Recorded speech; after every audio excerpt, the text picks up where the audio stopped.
Leave her waiting. 2 hours is nothing. She will understand. Those were the words Charlotte Harrington heard through the carriage window on what was supposed to be the greatest morning of her life. The guests were already murmuring. The servants had stopped meeting her eyes. And the man she was meant to marry stood inside that manor unbothered, as if her dignity cost him nothing at all. She didn't weep. She didn't beg. She simply gave the driver one quiet order and changed the course of everything. If you've ever been made to feel like you didn't matter, stay with us. Subscribe, and let's begin.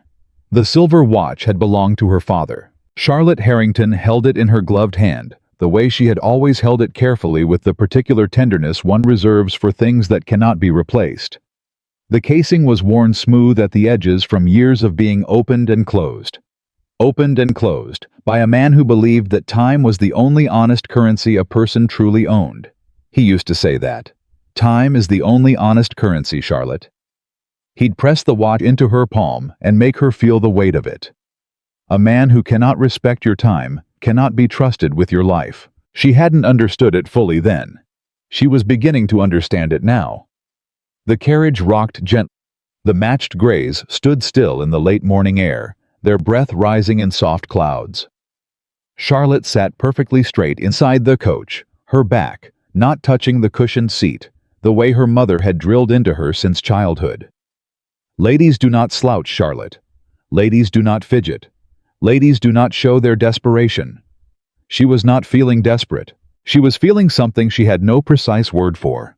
Something colder and quieter than anger. Something that settled into her chest the way a stone settles to the bottom of still water. 30 minutes. She'd checked the watch at 30 minutes. She'd told herself it was nothing. A delay. A misplaced coat. A last-minute conversation dragged longer than expected. Men of William Ashford's standing were always being pulled in 6 directions at once. That was what she told herself. She was good at telling herself things, Charlotte Harrington. She had been doing it her whole life. 60 minutes. A few of the guests assembled near the manor entrance had begun shifting their weight from foot to foot. She could see them through the small carriage window, women in silk and satin, men, with their hats held against their chests. All of them wearing the particular expression of people who know something is wrong, but haven't yet decided what to do about it.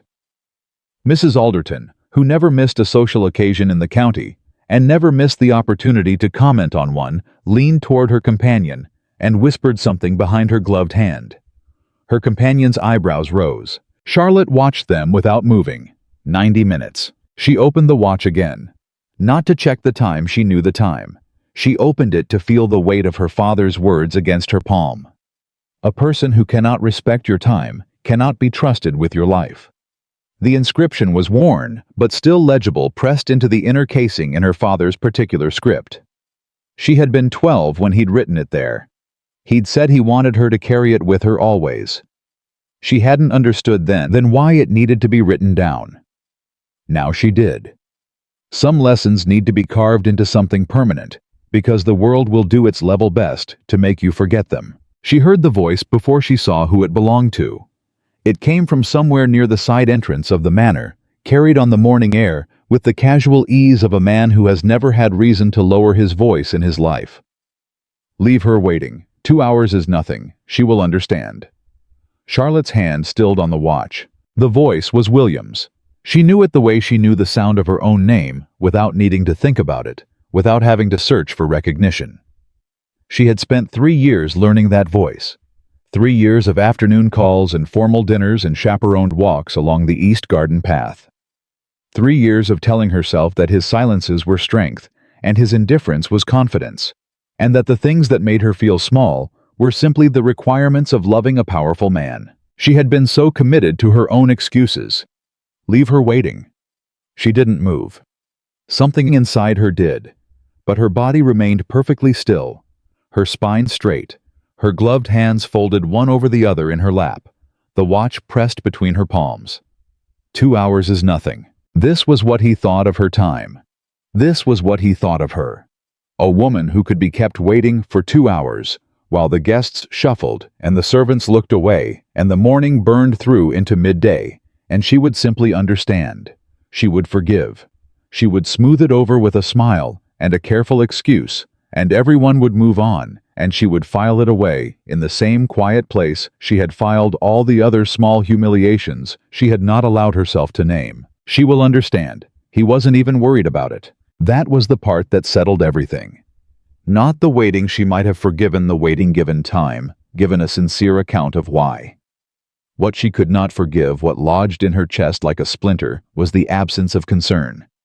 He wasn't delayed by something he couldn't control. He wasn't racing down the corridor at that very moment, breathless and apologetic.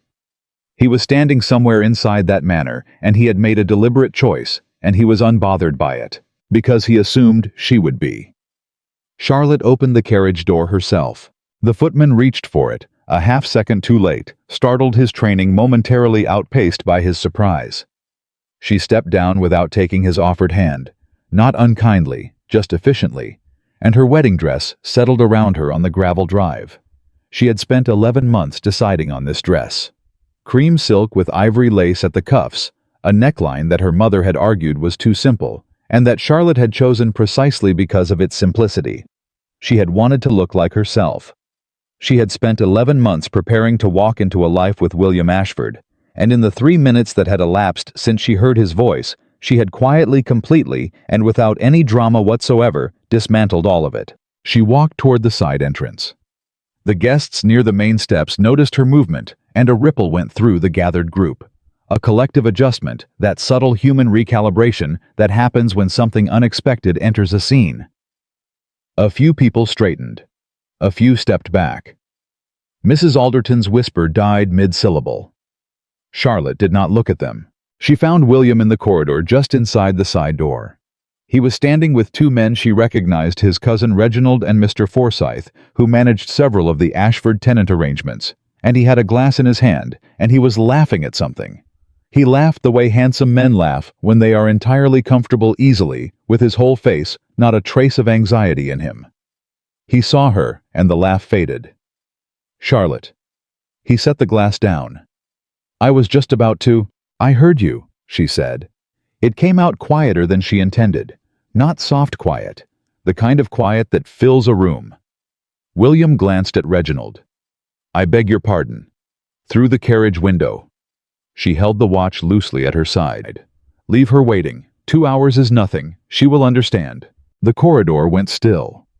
Reginald looked at the floor. Mr. Forsyth looked at the wall. William's expression shifted through several emotions in quick succession.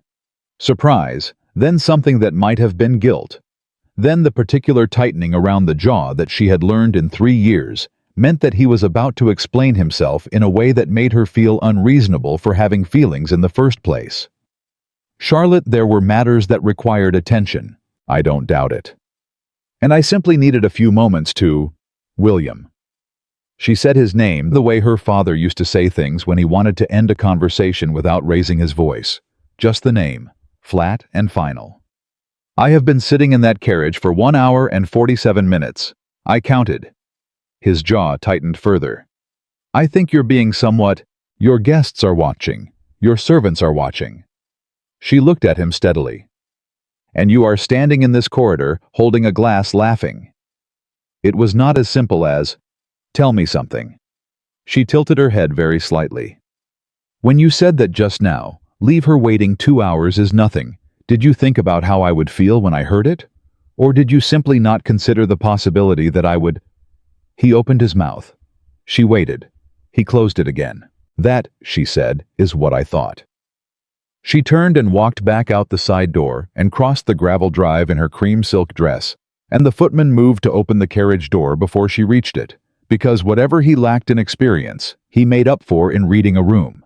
And she stepped inside and arranged her skirts and looked directly at the driver. "Take me home." The carriage moved. She did not look back at the manor. She did not watch the guests, or count the whispers, or imagine William's face as he stood in the corridor and processed what had just occurred. She held her father's watch and felt the weight of it against her palm, and thought about a man who had believed without apparent doubt that she would simply understand. She had understood in the end, just not the way he'd meant.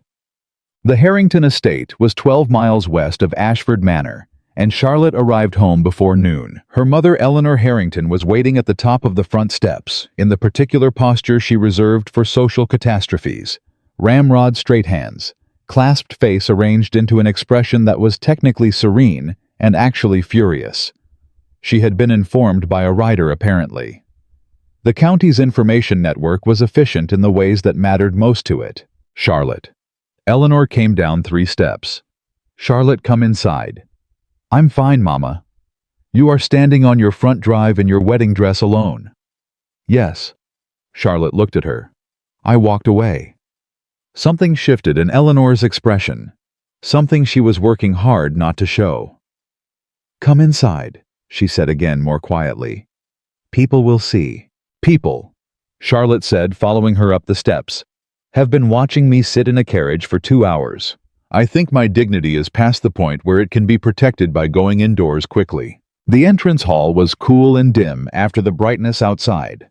Charlotte's younger sister Josephine appeared at the top of the staircase, eyes wide, clutching the banister with both hands in the way she had been told 100 times not to do.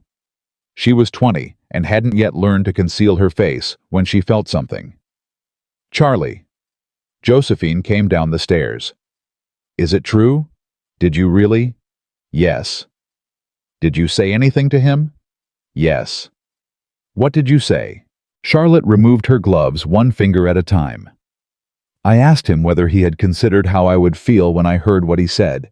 He couldn't answer. She looked at her sister. That was answer enough. Josephine stared at her for a long moment. Then softly, good. Eleanor made a sound that was not quite agreement and not quite protest. Mama, Charlotte turned to her. I know what you're about to say. You do not know what I'm about to say. You're about to tell me what this will cost, socially, financially, that the Ashford connection was significant, that my prospects are not improved by this, that William Harrington is, she caught herself, that William Ashford is. I was going to ask, Eleanor interrupted in a voice she had not used with Charlotte in perhaps 15 years, low and careful and entirely without performance. If you are all right. Charlotte stopped. She looked at her mother's face, really looked, and saw something there she hadn't expected. Not the social calculus, not the damage assessment. Something older than that. Something that belonged to a woman who had spent 40 years in a world that asked women to make themselves small, and had passed on that training to her daughters with the best intentions possible, and who was standing here now, watching one of those daughters refuse it. I'm all right, Charlotte said. And she meant it. She was angry, and she was sad, and she was something that hadn't quite settled into a recognizable feeling yet. But underneath all of it, she was intact. That surprised her a little. She had expected to feel broken. She felt instead like something had been set down. I'm all right, Mama. Eleanor nodded once, pressed her lips together, nodded again. Then go change that dress, she said, finally reverting to practicality, the way women of her generation always did when emotion threatened to overwhelm them. And then, come have tea. The talk began that afternoon and did not stop for weeks. Charlotte had expected it. The county ran on conversation, the way a mill ran on water, constantly, relentlessly, the wheel always turning. She had humiliated William Ashford depending on who was telling the story. She had saved herself from a man who never deserved her. She had ruined her prospects. She had demonstrated a courage that most women in her position would never have managed. All of these things were said sometimes by the same person, sometimes in the same breath. She paid most of it very little attention. What she paid attention to instead was the estate. Her father had died 2 years prior, leaving the Harrington holdings to her mother, and in practical terms, to whatever man Charlotte eventually married. That had been the plan. The estate was not large by county standards, but it was real 300 acres, a working farm tenant arrangements accounts that required management. Her father had managed it himself, with the assistance of a man named Garrett, who had worked the land since before Charlotte was born. When her father died, the management had become an arrangement.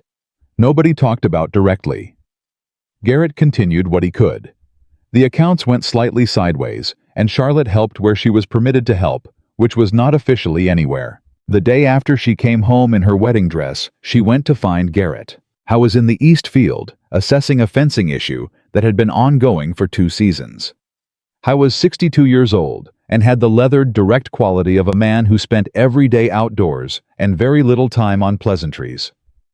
He looked at Charlotte when she appeared at the edge of the field, and he looked at her the way he'd been looking at her since she was 12 years old, assessing direct without the performance of deference. "Miss Charlotte, Garrett." She stopped beside him. "I want to see the account books." He was quiet for a moment. "All of them." "All of them." Another pause. He looked at the fence line. "Your father never—" "My father is gone." She said it without harshness. "I need to understand what we have and what we owe and what the actual situation is. Will you show me?" He looked at her for a long moment. Something in his expression, some old careful assessment, completed itself. He said. "I'll show you." What she found in the account books was not catastrophic. It was, however, not good. There were debts she hadn't known about. Not ruinous debts, not the kind that required immediate crisis, but the slow accumulated kind that come from a few years of less than careful management and an estate that had been expecting for those 2 years to be absorbed into a larger arrangement. The Ashford marriage had been, she understood now, with the cold clarity of open ledgers, partly financial architecture. Not only she didn't think William had come to her entirely without feeling, but the convenience had been real, and it had shaped the shape of things. And now she was sitting at her father's desk, with the account books spread across the surface, and facing the reality of what it meant to have walked away from it. She sat with that for about 20 minutes. Then she picked up a pen and started making notes. She was not a fool. She had been educated, genuinely educated, not just in the decorative sense because her father had insisted on it, and her mother had quietly agreed over the objections of almost everyone they knew. She could read a ledger. She could identify where money was going and where it was coming from, and where the gap between those two things lived. She could see by the end of that first afternoon 3 places where the accounts could be tightened, and 2 tenant arrangements that had drifted into terms less favorable than they needed to be, and 1 piece of land on the north boundary that was being underused in a way that suggested nobody had looked at it seriously in 3 years. She called Garrett back at the end of the day. She showed him what she'd found. He looked at her notes. He looked at the ledger. He looked back at her notes. "The Caldwell arrangement," he said slowly. "I flagged that to your father in 15. He meant to address it. He didn't. No. We need to."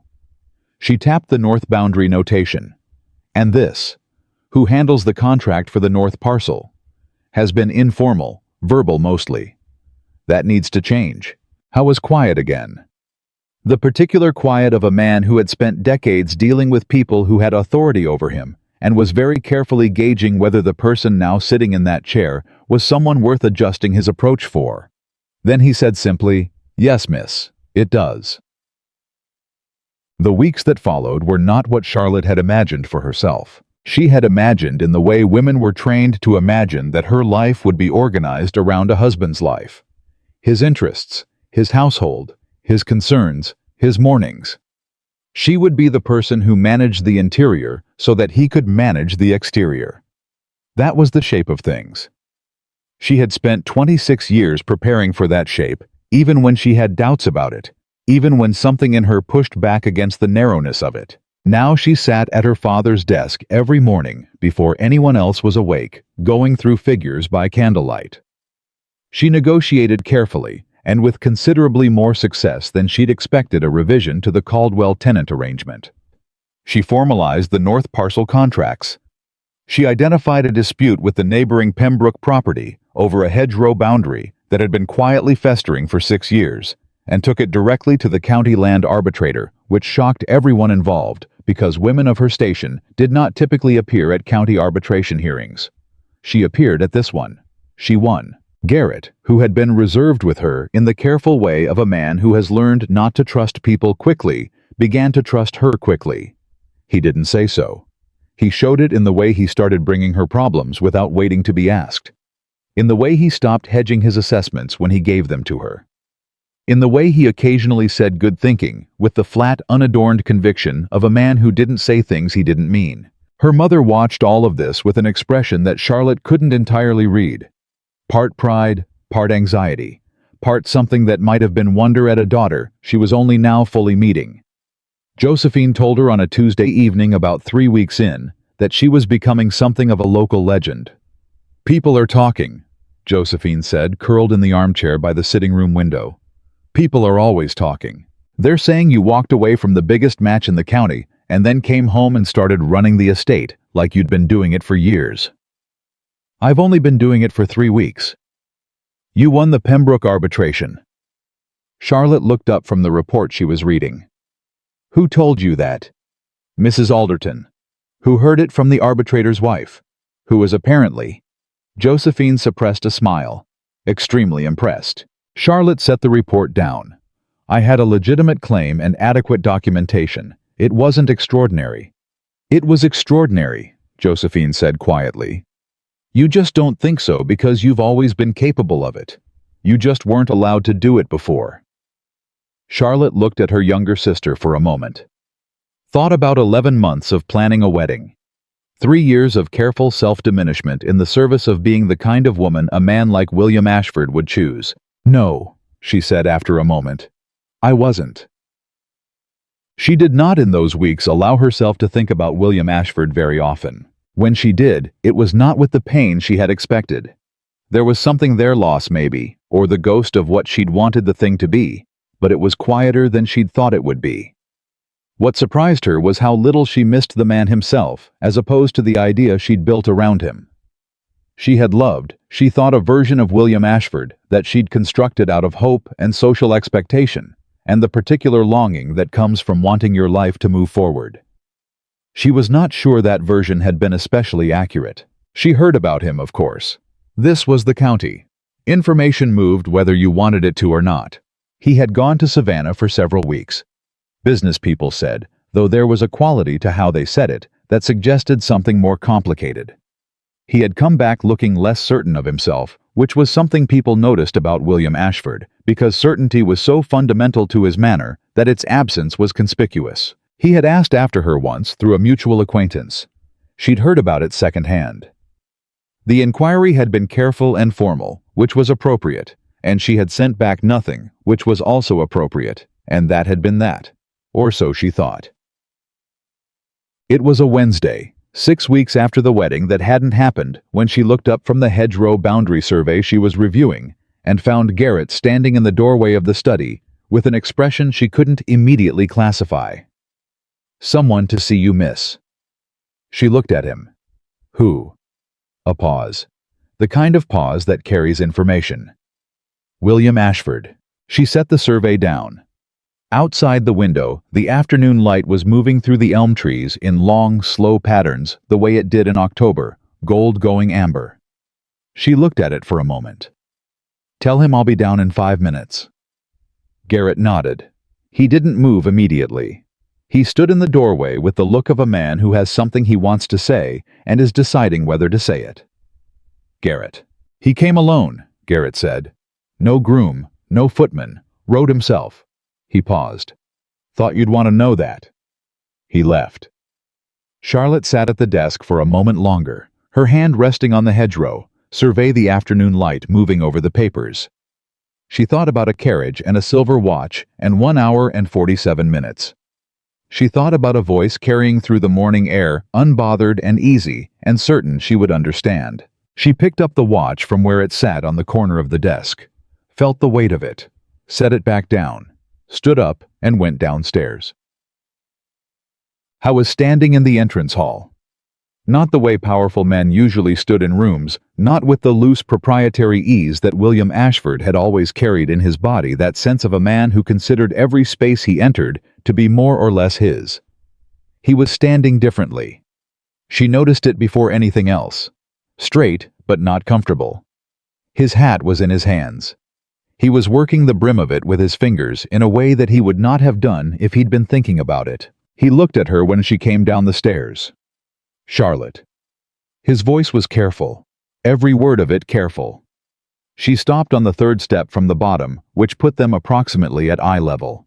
She did not descend further. William. The silence between them had weight. "I owe you an apology," he said. "That is why I came. Not to argue with what you did, and not to—" He stopped. Started again. "I owe you an apology, and I have been composing it in my head for 6 weeks, and I can't seem to find a version of it that is adequate, so I thought I should come and say what I could and let it be that." She regarded him. "Say it then." He looked down at the hat in his hands. "I made you wait because I had decided somewhere in my thinking that you would." He said it flatly with a directness she hadn't expected. "Not because I didn't value you, or at least I told myself I valued you. But I treated your time as if it cost nothing. I treated your patience as if it were something I was owed." He looked back up at her. "And when I said what I said, that 2 hours was nothing, I wasn't worried, Charlotte. And the reason I wasn't worried is that I expected you to absorb it. I expected you to understand, because that is what I assumed you were for." The hall was very quiet. "I know that," she said. "It was wrong." "Yes. He stopped again. The hat brim suffered. "I know that a man in my position saying he was wrong does not reverse much. I know that. I'm not here to ask you to reverse anything." "Then what are you here to ask?" He looked at her steadily. "Nothing," he said. "I'm here to tell you that you were right to leave. That is all." She looked at him for a long moment. This man, she had spent 3 years learning this man. She had made every excuse for this man who had stood in a corridor with a glass in his hand and laughed while she sat in a carriage counting minutes. "You believed," she said slowly, "that I would understand because women like me are supposed to understand. We are supposed to absorb and forgive and make room, always make room. And you had never had any particular reason to think I was any different from that expectation, because I had spent 3 years making sure I wasn't." He didn't answer. "I made it easy for you to assume that," she continued. "I made myself smaller than I was because I thought that was what love required. I thought that was what you required. And I was wrong about that too. So the truth is that both of us were operating on arrangements that had nothing to do with who we actually were." She came down the last 3 steps and stood on the hall floor. "I am sorry I wasted 3 years of your time with a woman who wasn't fully herself. And I imagine somewhere you are sorry you wasted them with a man who wasn't fully himself either." I was quiet for a long time. "Yes," he said finally. "I think that is exactly right." The afternoon light came through the side window and lay across the hall floor between them. They stood in it for a moment, 2 people who had built something inadequate together and were now perhaps for the first time talking honestly about it. "I should go," he said. "Yes." He put his hat back on, looked at her once more, direct and unguarded in a way she had rarely seen from him. "The woman who walked out of that carriage," he said quietly. "The one who came back here and took the estate in hand. The one who appeared at a county arbitration hearing." A pause. "I don't think I knew her." "No," Charlotte agreed. "You didn't." He nodded once, turned toward the door. She watched him go, and she felt not nothing, not indifference, but something that had settled into its proper size and proportion. Something real, rather than built of hope and social architecture, and a watch she'd held for 1 hour and 47 minutes, telling herself to be patient with a man who had never worried about whether she would be. The door closed behind him. She stood in the entrance hall alone and listened to the sound of a horse leaving the drive. Then she turned and went back upstairs. She had a hedgerow survey to finish. The hedgerow survey took her 3 more days to finish. Not because it was complicated. It wasn't once she had the original boundary documents pulled from the estate archive and laid beside the current assessments. It was 3 days because Garrett kept bringing her other things that needed attention more urgently, and she kept letting him, because that was how she had started to work one problem at a time, in order of what would cause the most damage if left unaddressed. She had not been trained to think this way. She had simply discovered somewhere in the first 2 weeks of sitting at her father's desk that she already did. William Ashford's visit sat in the back of her mind, the way a stone sits in a shoe, not debilitating, but present. She didn't spend time turning it over. She noted it. She set it down. She went back to work. That was new too. The going back to work. The having something to go back to. Josephine noticed. Josephine noticed everything, which was both her greatest quality and her most exhausting one. "You're different," she said, appearing in the study doorway on a Thursday morning with 2 cups of tea, handing one across the desk without being asked. Since he came. Charlotte didn't look up from the Caldwell revised agreement she was reviewing. "I'm the same. You're quieter.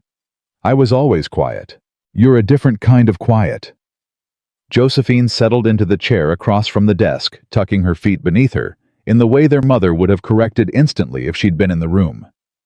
"Before you were quiet because you were managing yourself. Now you're quiet because you don't need to." Charlotte looked up. Josephine met her eyes with the particular steadiness of a younger sister who has spent 20 years watching carefully and drawing her own conclusions. "He said something that mattered, didn't he?" It wasn't a question. Charlotte set the agreement down, picked up her tea. "He said I was right to leave. That's all. That's enough." Josephine was quiet for a moment. Then, "Do you believe him?" "Believe what?" "That he knows why you were right. Not just that you were." Charlotte considered that. The fire in the grate ticked and settled. Outside, she could hear Garrett in the yard, directing something, his voice carrying the particular flat authority of a man who expected to be listened to and generally was. "I think," she said finally, "that he is beginning to understand something. Whether he understands it fully?" She shook her head. "That I don't know, and it doesn't much matter for my purposes." Josephine looked at her. "What are your purposes?" Charlotte almost smiled. "Right now, getting the Caldwell agreement signed before the winter tenancy period begins." Josephine made a sound that was not quite a laugh and not quite a sigh. "Charlie." "Josie." She picked the agreement back up. "Go find something to do." Josephine went. But at the door she paused the way she always did when she wanted the last word without seeming to want it. "He rode alone," she said. "No groom, no footman. Garrett told me. A man like William Ashford doesn't ride 12 miles alone unless he's trying to say something he doesn't want witnessed." Charlotte didn't answer. Josephine left. Charlotte stared at the Caldwell agreement for a moment without reading it. Then she turned the page and kept going. The Caldwell agreement was signed on a Friday. Mr. Caldwell was a tenant farmer who had worked 30 acres on the eastern side of the Harrington estate for 11 years. And he was the kind of man who had learned over those 11 years to expect that the terms of his arrangement would drift in whatever direction was convenient for the landholder. He arrived for the meeting prepared to negotiate downward. He arrived to find Charlotte Harrington sitting behind her father's desk with the original documents, the current assessment, and a revised agreement that was fair in both directions, structured enough to protect the estate's interests, and reasonable enough that a working farmer could plan around it. He sat across from her and read through it twice. "This is different from what I expected," he said finally. "Different how?" He looked up. He was a weathered man, mid-50s, with the direct quality of someone who had been lied to often enough that he'd stopped bothering with politeness when the alternative was precision. "The Pembroke arrangement, I heard about that. The arbitration." "Then you know I'm not unserious about the boundary documentation." "Yes, miss." He looked back at the agreement. "This north parcel clause. You're formalizing what's been verbal." "Yes." "My father had an understanding with your father." "I know." She had found the letter actually in the archive, her father's handwriting outlining the verbal understanding never made official. "This agreement honors that understanding and puts it in writing. It protects you as much as it protects us." He was quiet. "Mr. Caldwell." She folded her hands on the desk. "I am not here to squeeze what I can from the people who work this land. I am here to make sure the estate functions in a way that is sustainable for everyone involved. That requires honesty on both sides. I'm offering it. I'm asking for it in return." He looked at her for a long moment. "Your father," he said slowly, "used to say something like that." "I know. I learned from him." Another pause. He picked up the pen. He signed. Word traveled, the way. Word always traveled. in the county faster than anyone intended, and with more detail than anyone had shared. By the following week, 2 other tenant farmers had sent inquiries about reviewing their arrangements. A third arrived unannounced on a Tuesday and was received by Charlotte in the study, where she spent 40 minutes going through his concerns with the same directness she'd applied to Caldwell, and sent him away with a documented plan and a handshake that he clearly hadn't expected from a woman in her position. Garrett watched all of this.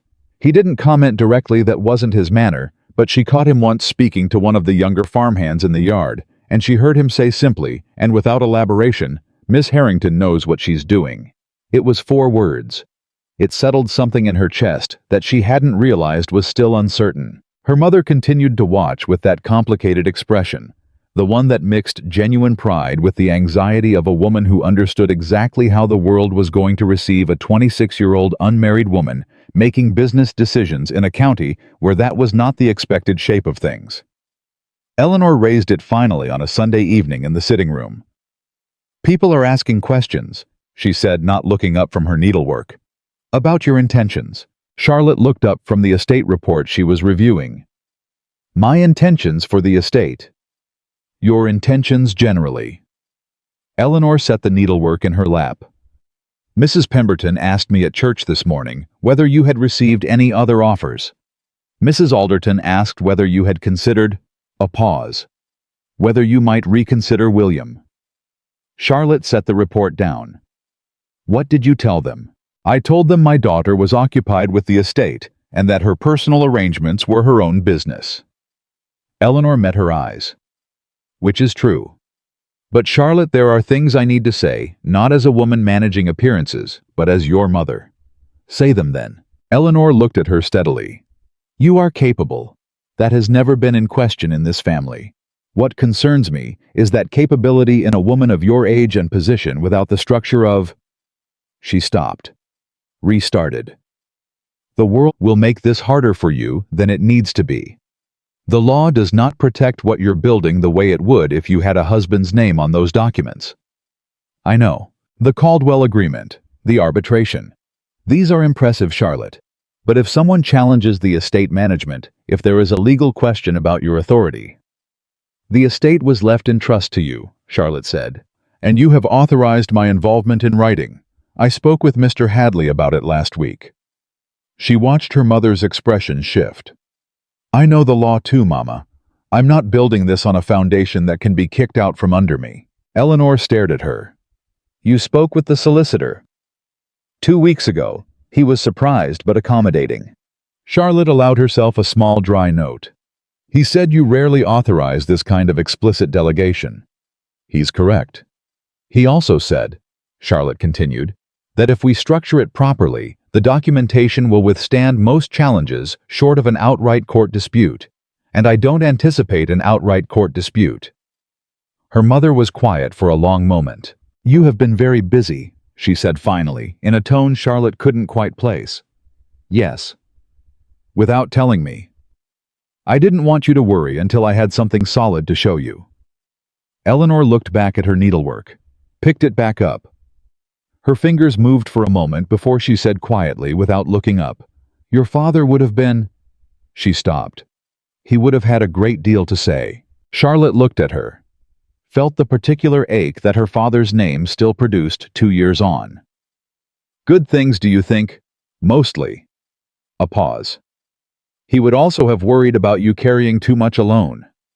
Eleanor looked up then, and for just a moment, the performance dropped entirely, and Charlotte saw only her mother, tired and proud and afraid. "I worry about that too, worry. I'm not alone," Charlotte said. "I have you, I have Josie, I have Garrett." A beat. "And I have the work. That's more than nothing." "It is," Eleanor agreed. "It is more than nothing." The winter came on fast that year. The first frost arrived in mid-October, 2 weeks earlier than expected, and it hit the North Parcel hard. The newly formalized contract with the Whitmore family, who managed that land, suddenly required immediate renegotiation of the delivery schedule. Charlotte spent 3 days working through the logistics with Garrett, and came out the other side with a revised arrangement that cost the estate a modest short-term loss and preserved the working relationship intact. Garrett said it was the right call. He said it the way he said things that were the right call, with a brevity that communicated respect precisely because it didn't bother with ornamentation. She was learning to read his silences as well as his speech, which meant she noticed immediately on a morning in late October that something was wrong. He came in from the east fields before noon unusual, and stood in the doorway of the study without knocking, which was unusual enough that she looked up before he'd said a word. "Reginald Ashford has been here," he said, "in the eastern fields." She set her pen down. "When?" "This morning, early before I got out there. The Caldwell boy saw him. He rode along the boundary, the part that runs adjacent to Ashford land." She was still for a moment. "Did he stop speak to anyone?" "Just rode. Looked." Garrett's jaw was set in the way it set when he was working through something he didn't like. "The Caldwell boy said he had a man with him, someone who was writing things down." Charlotte looked at the fire, felt something go very quiet in her. Reginald Ashford was William's cousin. She had seen him at the manor corridor the morning she'd walked in on William holding his glass and laughing one of the two men standing there. She had noted him the way you note people who are present at a significant moment. She hadn't thought much about him beyond that. "Writing things down," she said. "Yes, miss." "Surveying." "That'd be my guess." She stood, went to the window. The boundary question, the boundary dispute that had been hovering since before her father died, the old Ashford claim to the strip of woodland on the east edge of the Harrington land, surfaced in her mind with a clarity she wished it hadn't. "Send a message to Mr. Hadley," she said. "Today. Tell him I need to see him this week. Tell him it's about the east boundary documentation." "Aye." Garrett didn't move immediately. "Miss Charlotte, Reginald Ashford is not a man who does things without reason." "No." She turned back from the window. "He isn't." "William was away in Savannah for 3 weeks, came back looking different." He paused. "I heard some things, at the mill in town." She waited. "People are saying William is changing how he's managing his business, consulting with people he didn't used to consult, being less certain." He chose the word carefully. "Less certain of things he used to be certain of, and Reginald apparently doesn't appreciate the change." She absorbed that. "Reginald wants things to stay as they are," she said slowly, "because things as they are benefit him. He's been managing certain Ashford affairs in William's absence, more than William might know." Garrett looked at her directly. "That's the word." She was quiet for a moment. "Thank you," she said. "Send for Hadley today, and keep an eye on that boundary." "Already planned on it." He left. Charlotte stood at the window and thought about a man holding a glass and laughing, and the cousin standing beside him, and all the things that had happened since that morning that she was only now beginning to understand the shape of. Mr. Hadley came on Thursday. He was a meticulous man, 61 years old, with a careful manner and an extremely organized mind, and he had been managing Harrington legal affairs since before Charlotte was born. He had been surprised the first time she summoned him by the directness of her questions and the specificity of her preparation. He was no longer surprised. He arrived with the east boundary documentation already pulled from his files. "The Ashford claim," he said, spreading the documents across the study desk, "was never formally resolved. Your father and the late Mr. Ashford Williams' father came to an informal arrangement. The contested strip, approximately 40 acres of woodland on the east boundary, was treated as Harrington land in practice, but the legal question was never settled in writing." "Because they were neighborly," Charlotte said. "Because they were neighborly," Hadley confirmed. "Which worked well enough when both men were alive and managing their own affairs." "And now?" Hadley looked at the documents. "The Ashford estate has technically the standing to raise the original claim. Whether William would choose to do so is another matter. But if someone were advising him to, or advising without him..." Hadley looked up at her. "If Reginald Ashford were managing certain affairs independently of William," Charlotte said, "and decided that pursuing the boundary claim was in his interest, whose authority would he need to act?" Hadley was quiet for a moment. "In practice, if William has given him management authority over the estate's external affairs." He may have done so while he was in Savannah. Then Reginald could potentially initiate a boundary challenge without William's direct involvement in the specific decision. Charlotte sat back. Can we formalize our claim? Get ahead of it. We can file a formal assertion of established use, Hadley said. You've had continuous documented use of that woodland for, he checked the papers, at least 30 years. That's a strong legal position. Not unassailable, but strong. File it. He looked at her. This will create a formal dispute with the Ashford estate. If William... I'm not filing against William, she said.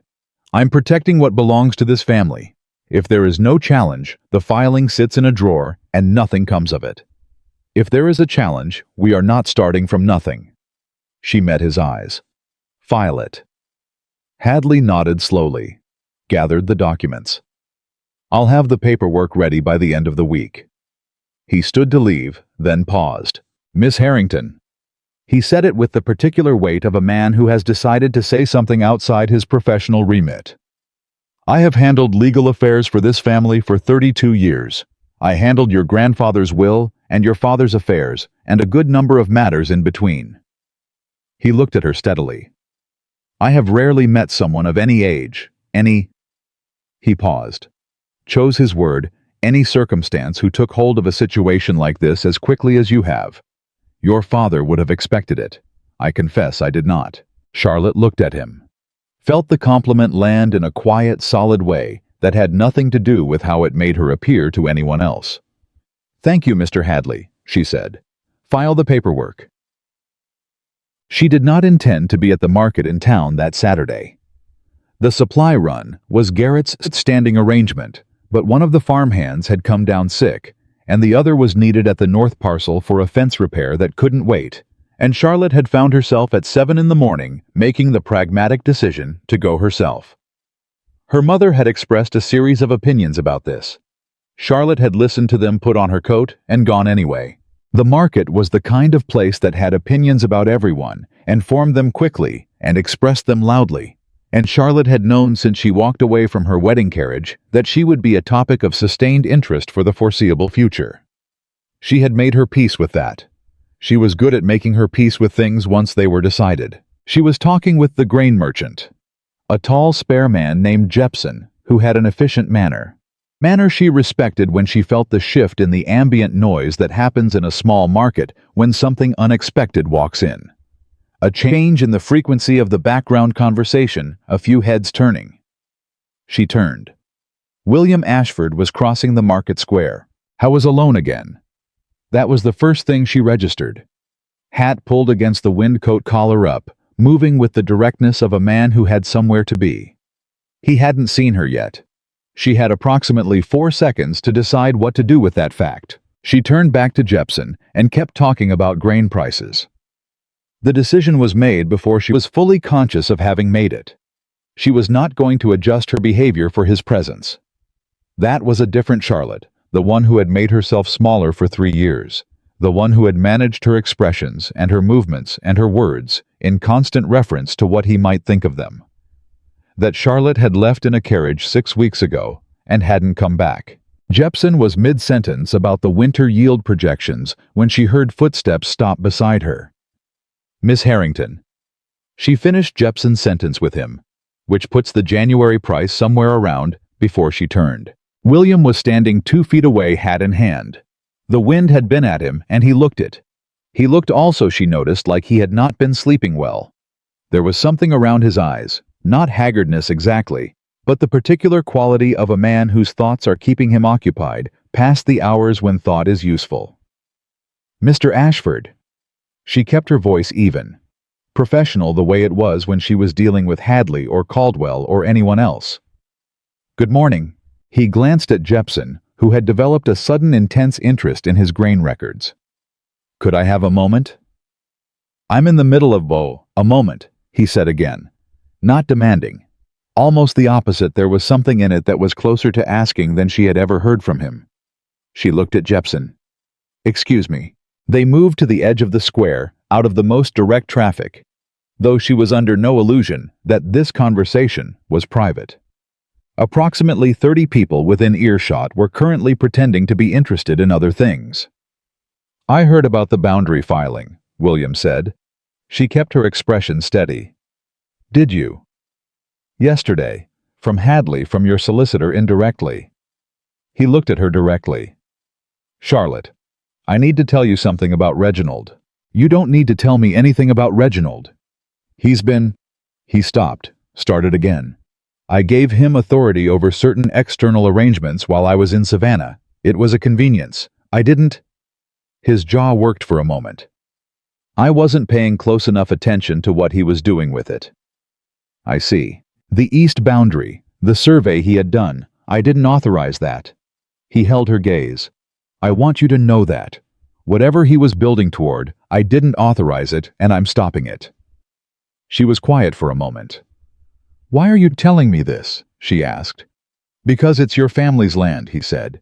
Because the informal arrangement our fathers had was a real arrangement even if it wasn't on paper. And because... He stopped.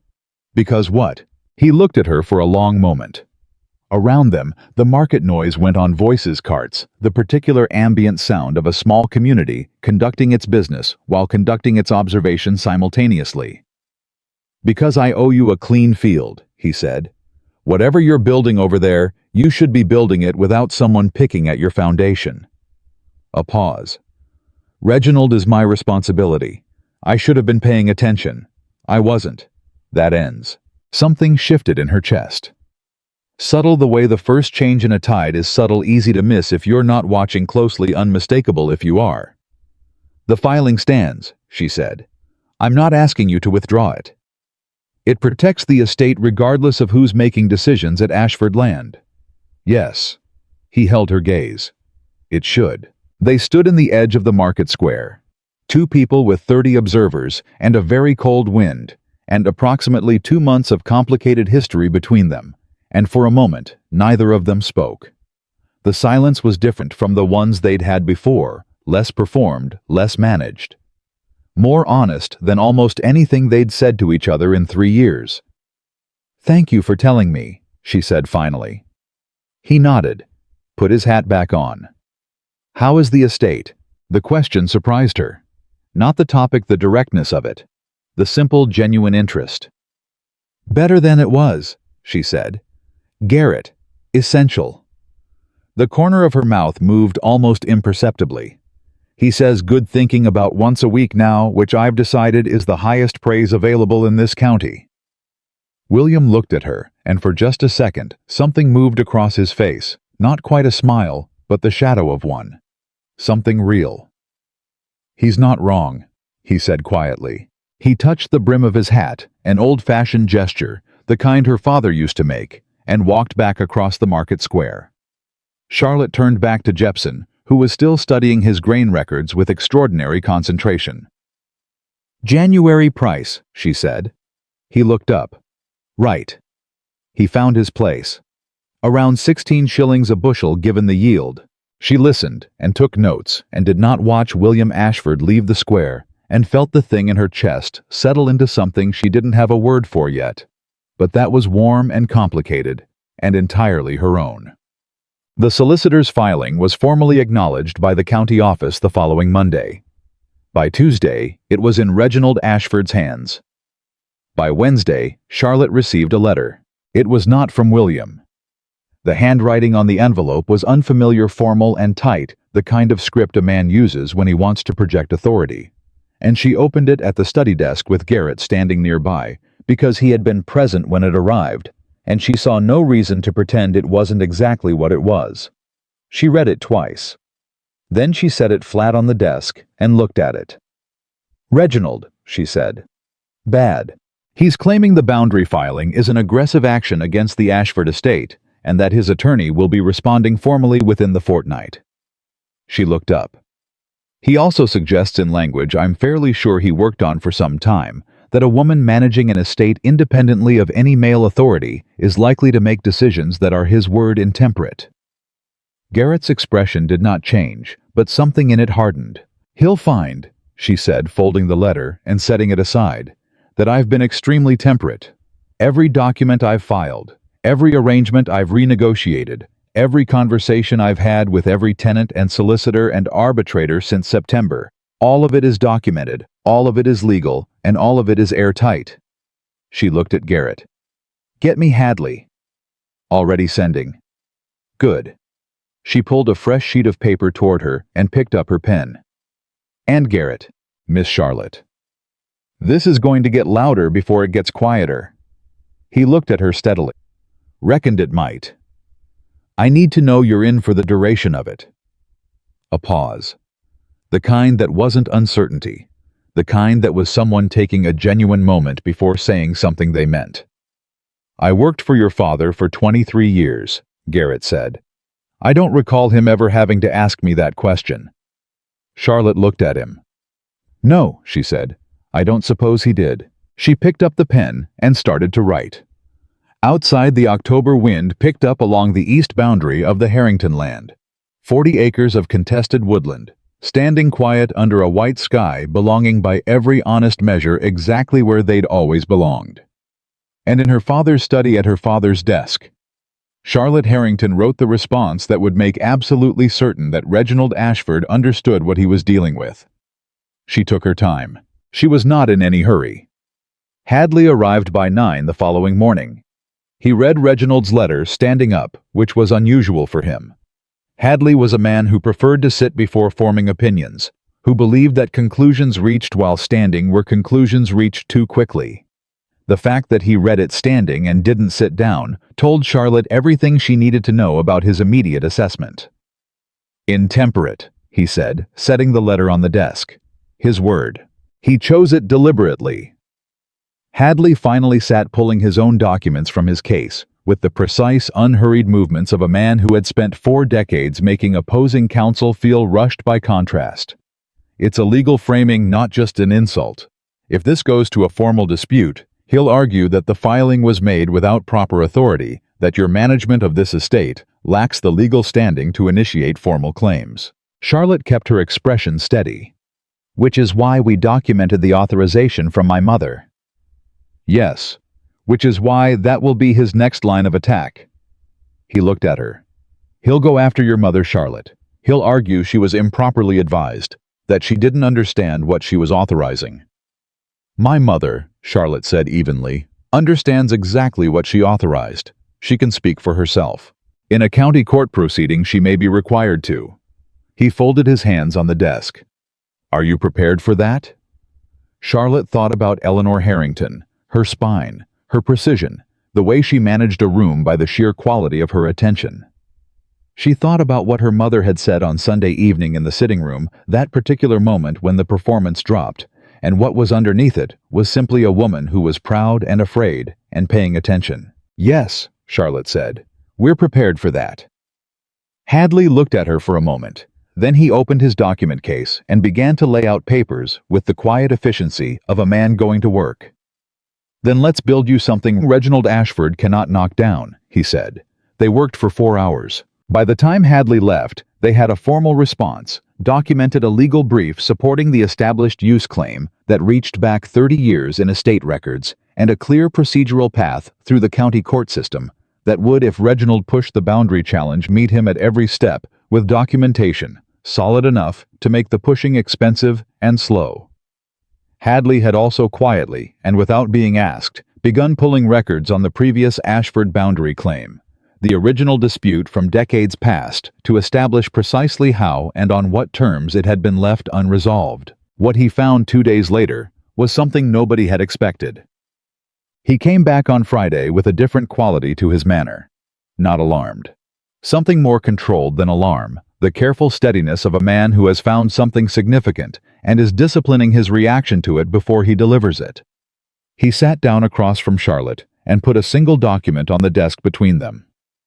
This, he said, is the original boundary agreement from 1798, between your grandfather and William's grandfather. She looked at it. The paper was old, the ink faded, but legible. Her grandfather's signature at the bottom, the elder Ashford's signature beside it, and between them, 2 witnesses. I've read this, she said slowly. Read the second page. There was a second page. She had looked at it before briefly and categorized it as standard legal formality. the kind of procedural addendum that meant nothing in practice. She read it now more carefully with Hadley sitting across from her in complete silence, and she felt the shift happen somewhere in the middle of the third paragraph. She read it again.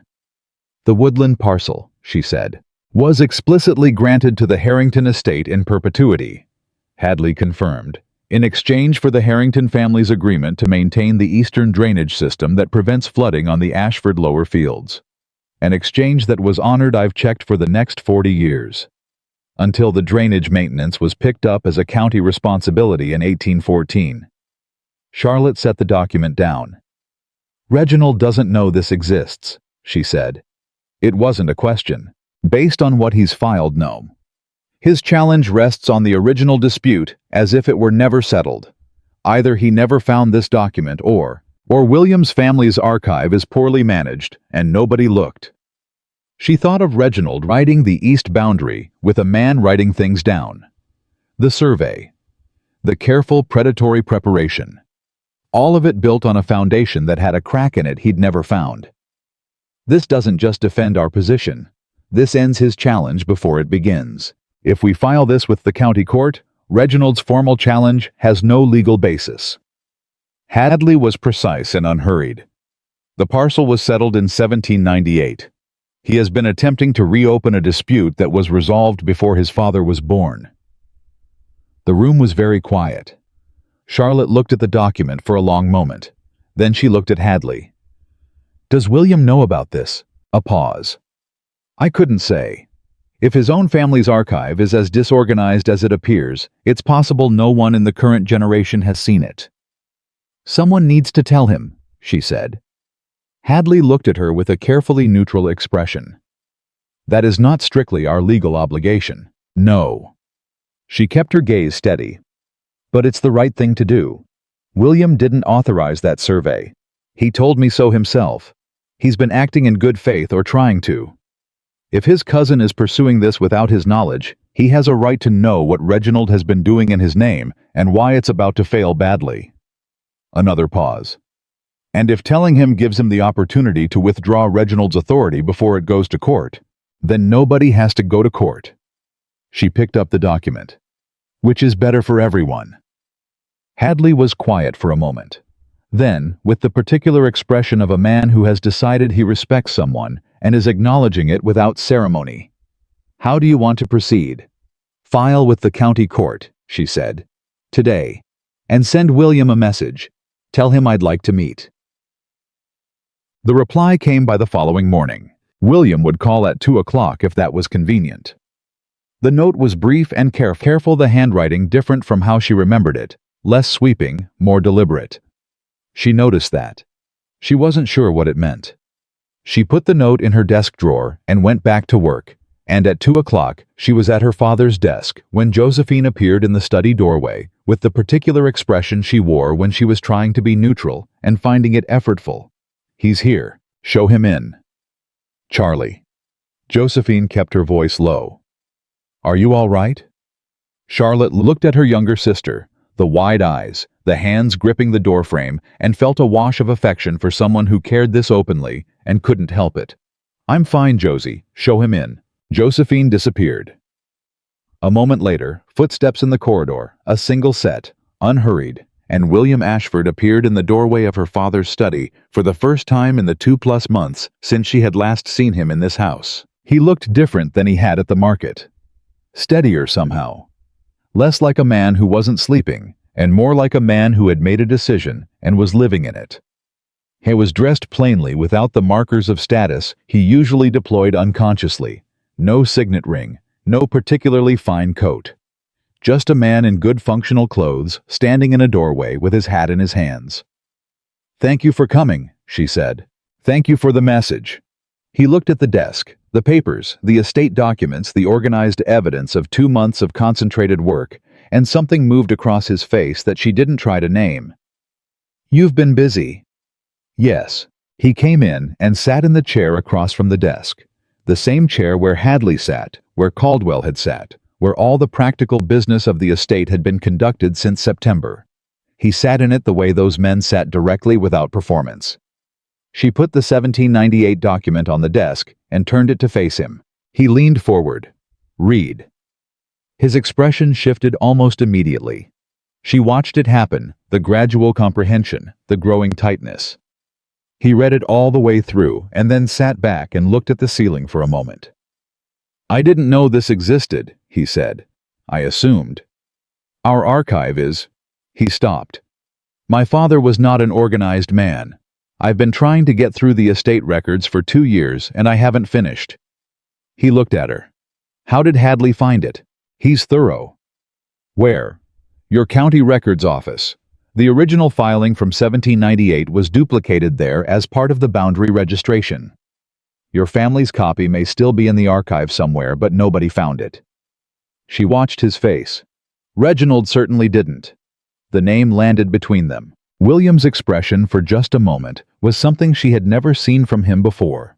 Something that looked remarkably like the particular anger a person feels not at an enemy, but at someone they trusted who has failed them. He surveyed your boundary, William said flatly. He did. Without my authorization. You told me that at the market. I believed you. I need you to understand. He stopped himself, looked at the document again. He told me it was a routine review, that there was a question about the eastern drainage responsibility, and he was looking into it for the estate's benefit. His jaw worked. That was all he said. Charlotte was very still. The drainage. Yes, the 1798 agreement includes a drainage clause, she said slowly. That's what the land exchange was predicated on. Our family maintained the eastern drainage for 40 years. Reginald would have had to know about the drainage question to frame it that way, which means he may have found a reference to the 1798 arrangement without finding the full document.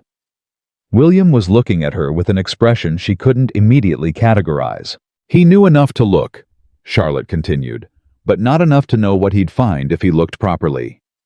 He thought the 1798 dispute was unresolved. He was building a boundary challenge on the assumption that nobody would dig deep enough to find out it wasn't. She paused. Which means he was betting that I wouldn't. The silence stretched. He was wrong, William said quietly. Yes. He set the document down very carefully, the way people set things down when they're working hard to keep their hands steady. Charlotte, I owe you an apology on a much larger scale than the one I came to give in October. You came in October because you felt you'd treated me badly on our wedding morning. I had. Yes. She folded her hands on the desk. But what I'm understanding now is that the morning wasn't a single failure. It was a symptom of something larger. She held his gaze. You gave Reginald authority over your estate affairs without watching what he did with it. You trusted that the people around you would manage things properly because you expected them to. The same way you expected me to simply wait. She said it without cruelty. It was a clean, honest observation, and she delivered it as such. You've been trusting the wrong things for a long time. That's not about our wedding morning, that's about you. He didn't flinch. She had expected him to go stiff, to retreat into the careful dignity that powerful men resort to when they feel criticized. He didn't. He sat with it. Yes, he said. That's right. Reginald has been managing more than boundary surveys, she said. Garrett has heard things, at the mill, at the market. People talk about what they observe and what they've observed over the past several months. Is your cousin making decisions and representing them as yours? She watched his face carefully. How much of your estate business have you actually been directing since your father died? A long pause. Less than I thought, he said. I've been beginning to understand that. Beginning. I spent 3 weeks in Savannah looking at the accounts. Really looking for the first time. There are arrangements Reginald has made on the estate's behalf that I didn't authorize and didn't know about until I went through the books myself. He looked at her directly.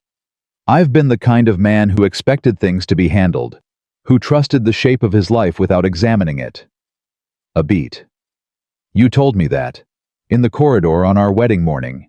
You asked whether I had considered how you would feel when you heard what you heard. I said I didn't have an answer. The truth is, I had never considered it. I had never been in the habit of considering it. The afternoon light moved. Neither of them spoke for a moment. "The boundary filing," Charlotte said. "Hadley filed this morning. Reginald's challenge has no legal basis. It will be dismissed.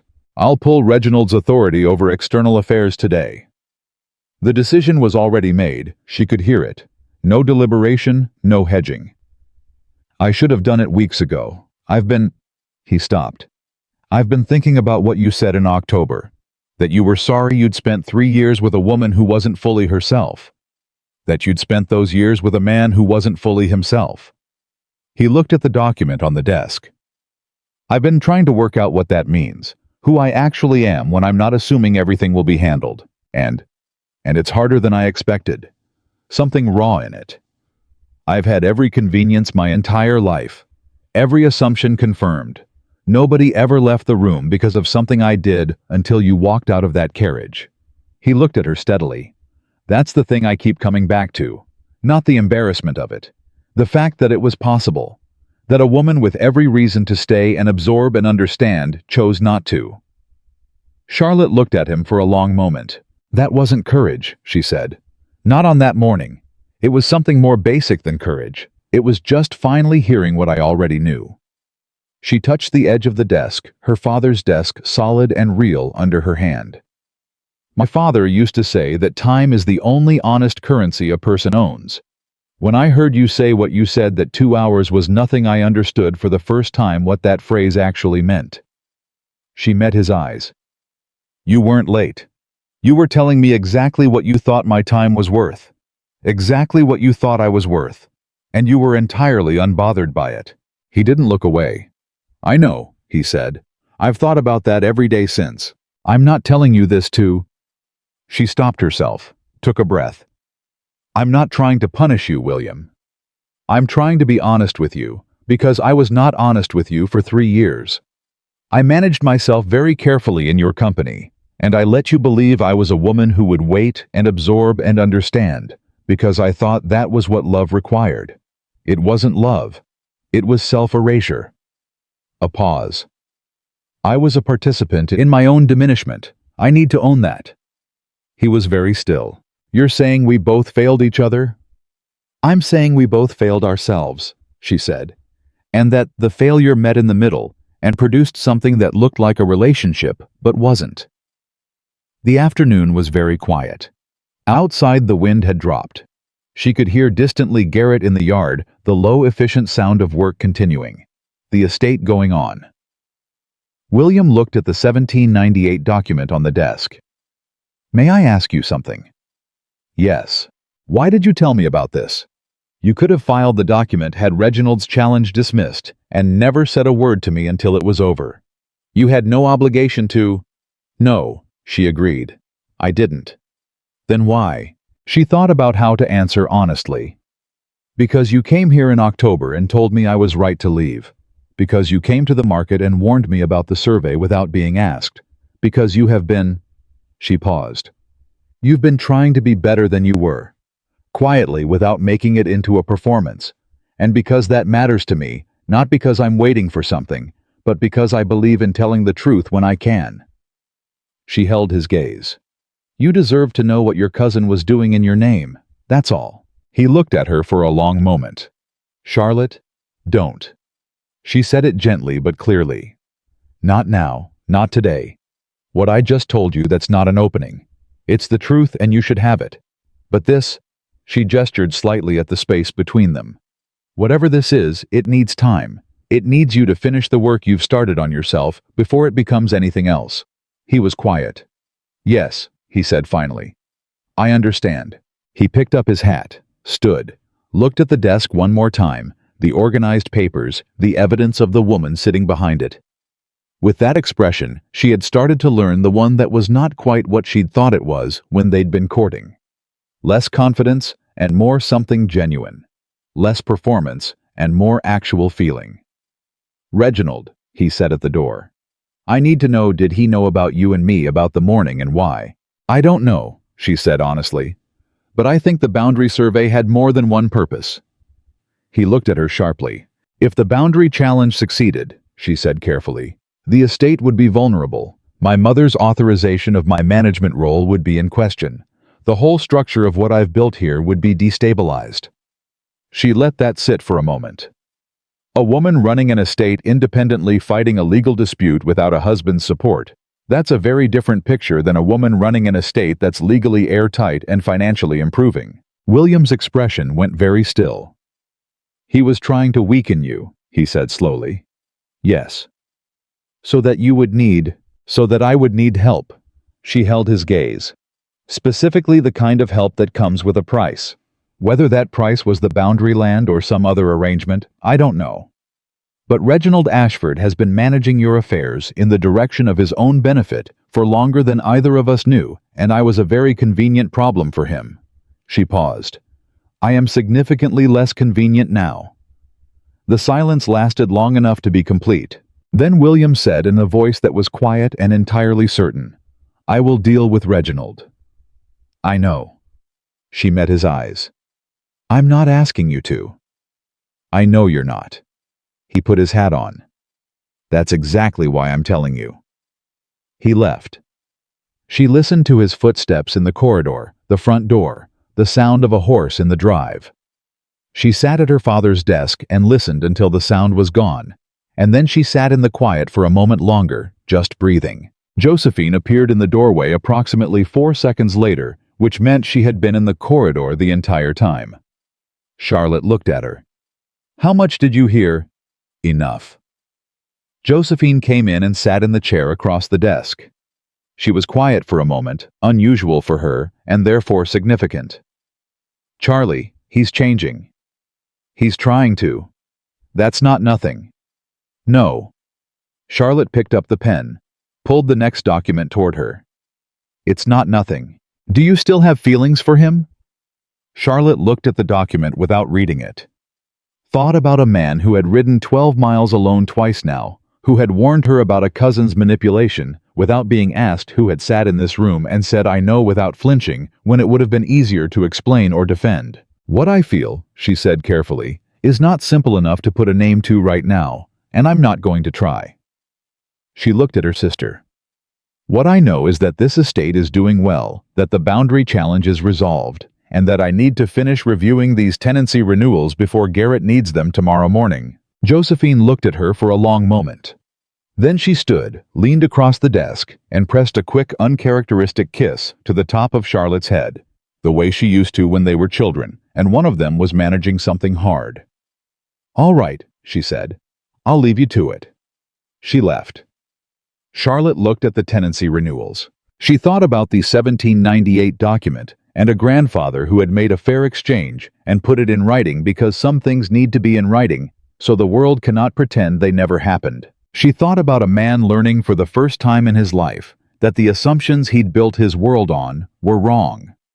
Not because the world had punished him. Because a woman had quietly refused to absorb what he'd expected her to absorb, and in refusing, had held up a mirror he couldn't look away from. She thought about what Josephine had said. He's changing, and she thought about what she herself had told him, that it needed time, that it needed him to finish work he'd started, that she was not waiting. That was the truth. She was not waiting. She was building. And into that building something was growing at its own pace in its own season, that she would not rush and would not name before it was ready to be named. She turned to the first tenancy renewal and began to read. The county court dismissed Reginald's boundary challenge 8 days later. The 1798 document was conclusive. The judge, a precise man named Oakes, who had been on the county bench for 22 years, took approximately 30 minutes to review the filing and issued his decision with the particular economy of a man who considers unnecessary verbiage a form of disrespect. The Harrington East Woodland parcel had been formally settled in 1798. The challenge had no legal basis. Dismissed. Hadley brought the decision to the study in person, which he didn't usually do. He was a man who trusted the mail for things that didn't require discussion. The fact that he came himself told Charlotte he wanted to see her face when she read it. She read it, looked up. Well done, he said, simply and without ornamentation. You found the document, she said. You knew to ask for the right documents, he returned. There's a difference, and it matters. She set the decision on the desk. Felt something settle in her chest. Not triumph, not quite, but the particular satisfaction of a thing built correctly standing up under pressure. The quiet confirmation that the foundation had held. What happens to Reginald? She asked. Nothing legally. He attempted a legitimate if baseless challenge. He loses, he pays his own legal costs, and that's the end of it. Hadley paused. What happens to him within the Ashford estate arrangements, that's William's business. Yes, Charlotte agreed. It is. After Hadley left, she sat at the desk for a while without working. She thought about Reginald in the East Fields with his hired surveyor writing things down, so certain that he understood the landscape, so certain that he could see every piece of what was there. And underneath it all, a document from 20 years before his scheme that he'd never found, because he'd been so confident in his own reading of things that he hadn't thought to look deeper. That was the thing about assumptions. They felt like knowledge. They felt like solid ground. Right up until the moment they weren't. She knew something about that. She'd built 3 years of her life on assumptions about what love required, and what a woman was supposed to be, and what patience was supposed to look like. And she'd held a silver watch for 1 hour and 47 minutes, and finally stopped assuming. The thing about a foundation that actually holds is that you don't have to keep checking it. You can build on top of it. She picked up her pen. There was work to do. The dismissal notice sat on the corner of Charlotte's desk for 3 days before she filed it away. Not because she forgot it was there, because she wanted to see it every morning when she sat down, that plain formal document with Judge Oakes's signature at the bottom, and feel the specific solidity of a thing that was finished. The challenge was over. The boundary was settled. The foundation had held. On the 4th day, she put it in the archive folder beside the 1798 document and went back to work. November came in hard. The weather turned in the way it turned in the county when winter stopped being a threat and became a fact overnight without negotiation. The north parcel fence repair that had been ongoing since October was completed just before the first serious frost, which Garrett reported with the satisfaction of a man who had cut it closer than he liked and knew it. The Whitmore family's adjusted delivery schedule ran without incident. The Caldwell-signed agreement produced its first quarterly payment on time to the penny. Charlotte noted all of it. She kept a ledger now, not the estate's official accounts, which Hadley managed, but her own working record. Daily entries. A habit she'd started in the first week of September, without quite planning to, and which had become as natural as the morning itself. She wrote down decisions, and their outcomes, problems, and their solutions. Things she had learned, and things she still needed to understand. It was, she realized after a few months, something her father had done. She had seen him writing in a similar book at this same desk when she was young, and never asked what was in it. She knew now. She was thinking about that, about inheritance, the kind that isn't money on a Thursday morning in early November, when Josephine came in without knocking, which was not unusual, but with an expression that was, which stopped Charlotte mid-sentence in the note she was writing. What happened? Josephine closed the study door behind her. She was holding a letter. This came for Mama. She read it and went upstairs, and she didn't say anything to me, and she's been up there for an hour. She held the letter out. I think you should read it. Charlotte took it. Looked at the handwriting on the envelope, unfamiliar, formal, a woman's hand. The return address was a solicitor's office in Richmond. She read it. The letter was brief. It informed Mrs. Eleanor Harrington that the writer, a Mrs. Frances Whitfield of Richmond, was a former associate of the late Mr. Thomas Harrington, and that she had recently learned of matters pertaining to the Harrington estate that she believed Mrs. Harrington ought to be aware of, specifically concerning the management of certain financial arrangements made in the year 1815, and that she was available to provide documentation if Mrs. Harrington wished to pursue the matter further. Charlotte read it twice, set it down. Who is Frances Whitfield? Josephine asked. I don't know. Charlotte was already standing. Stay here. She went upstairs. Her mother was in the sitting room at the end of the hall. The small one, not the formal one. The room that had always been Eleanor's private space in a house where privacy was managed rather than guaranteed. She was sitting in the chair by the window, which she faced without appearing to look at anything outside it. Her hands were in her lap. Still, Charlotte had seen her mother in varying states of distress over the years. She had seen her manage disasters of the social and financial kind with complete exterior composure. She had never seen her look like this, not collapsed, but emptied, as if something had been removed from behind her eyes. She sat in the chair across from her, waited. "Your father," Eleanor said finally without turning from the window, "had a business arrangement in 1815, before he died. A financial agreement with a man named Whitfield Francis, Whitfield's husband, that was meant to provide capital for improvements to the estate." Charlotte kept her voice level. "What kind of arrangement?" "A loan." A pause. "A private loan. Not through Hadley. Not documented through the estate formally." Eleanor's hands moved once in her lap and then stilled again. "I knew about it. I knew about the loan. What I did not know—" She stopped. Charlotte waited. "He pledged something as security," Eleanor said. "For the loan. He told me it was a portion of the liquid assets, an investment account."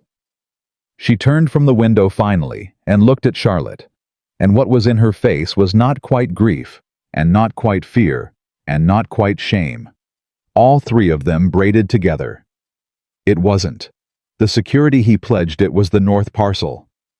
Charlotte was absolutely still.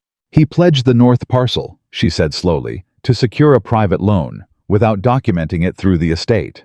Without documenting it through Hadley, yes." Eleanor's voice was careful and even, and cost her something to maintain that way. Charlotte could hear it. "He told me the loan was repaid before he died. He told me it was settled. I had no reason to doubt him." A long pause. "Francis Whitfield's husband died in March. She is now reviewing her late husband's affairs and has found documentation that suggests the loan was not in fact fully repaid at the time of your father's death." The sitting room was very quiet. Charlotte absorbed it. The North Parcel. 40 acres that she had spent 2 months formalizing, that she had built the Whitmore contract around, that sat on the ledger as one of the estate's productive assets. 40 acres that her father may have pledged to a man in Richmond, whose widow was now reviewing old documents. "How much," Charlotte said carefully, "was the original loan?" £300. "And if it was not repaid?" "With interest since 1815. Eleanor met her eyes. "Francis Whitfield's solicitor believes the outstanding amount is approximately £440. Charlotte did the arithmetic. She knew the estate's current liquid position precisely. It was one of the first things she'd established in September and had tracked weekly since. £440 was not catastrophic. It was not nothing. "Mama." She kept her voice steady. "Does Hadley know about this?" "No. He needs to know today." Charlotte stood. "I need to see the original loan documentation, whatever Mrs. Whitfield has. I need to understand exactly what was pledged and under what terms before I can know what we're dealing with." Eleanor looked up at her. "Charlotte, if this is valid, if the North Parcel is compromised, we don't know yet what it is." Charlotte moved toward the door. "I'm going to find out." She paused, turned back. "Mama, why didn't you tell me about this loan when I started working on the estate accounts?" A long silence. "Because I believed your father when he told me it was settled," Eleanor said. "And because—" She stopped.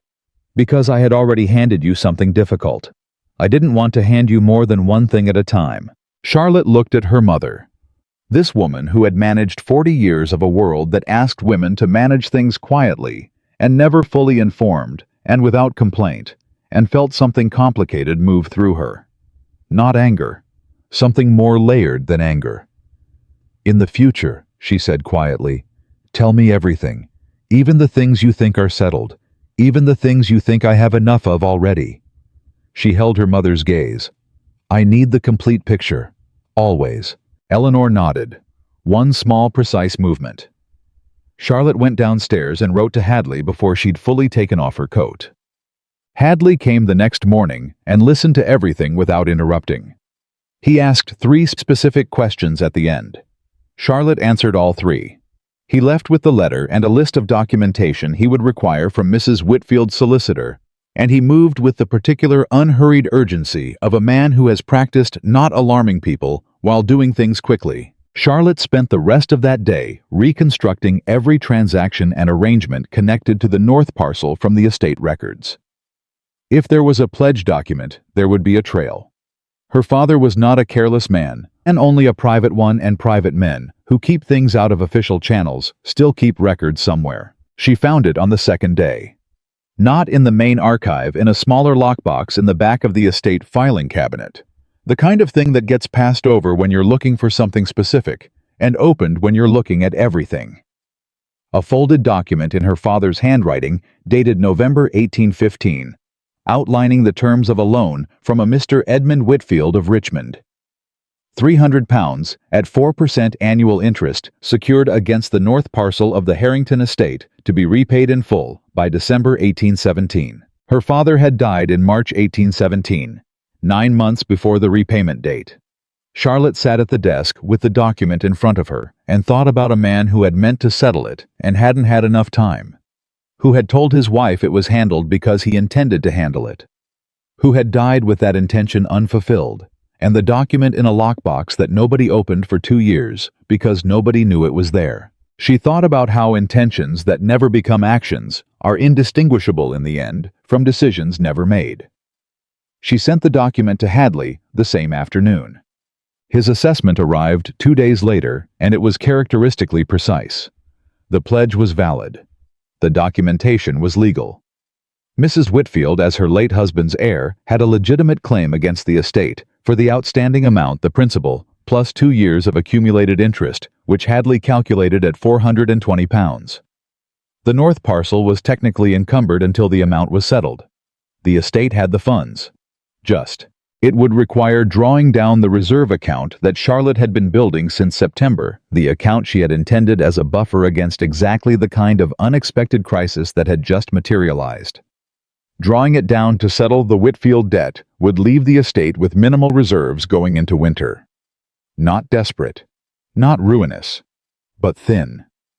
She looked at the numbers for a long time. Garrett found her in the study that evening, still at the desk, the Hadley assessment in front of her. He came in without ceremony and stood on the other side of the desk and looked at the papers. Manageable. She looked up.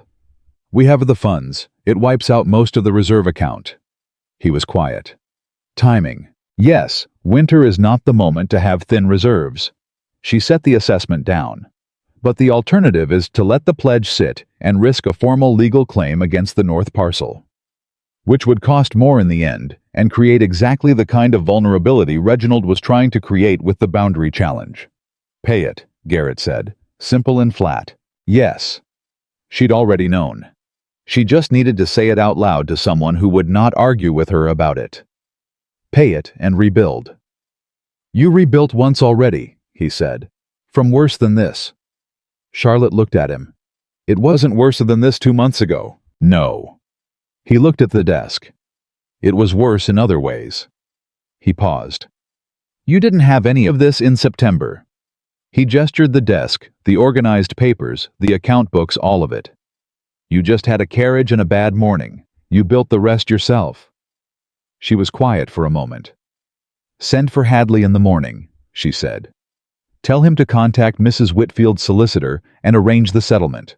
I want it completed by the end of the fortnight. He nodded, turned to go. Garrett. He stopped. Thank you.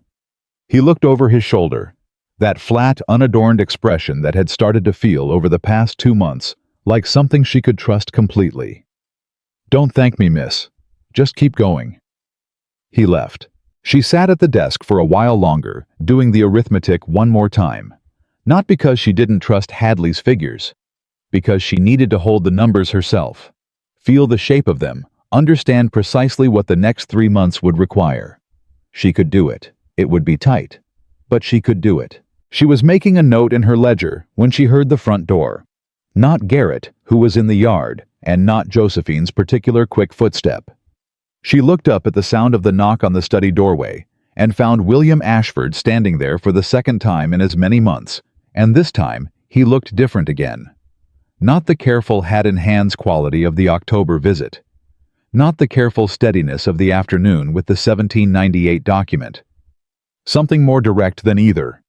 Something that had made a decision before it walked through the door. "I heard about the Whitfield debt," he said. Charlotte set the pen down very carefully. "From whom?"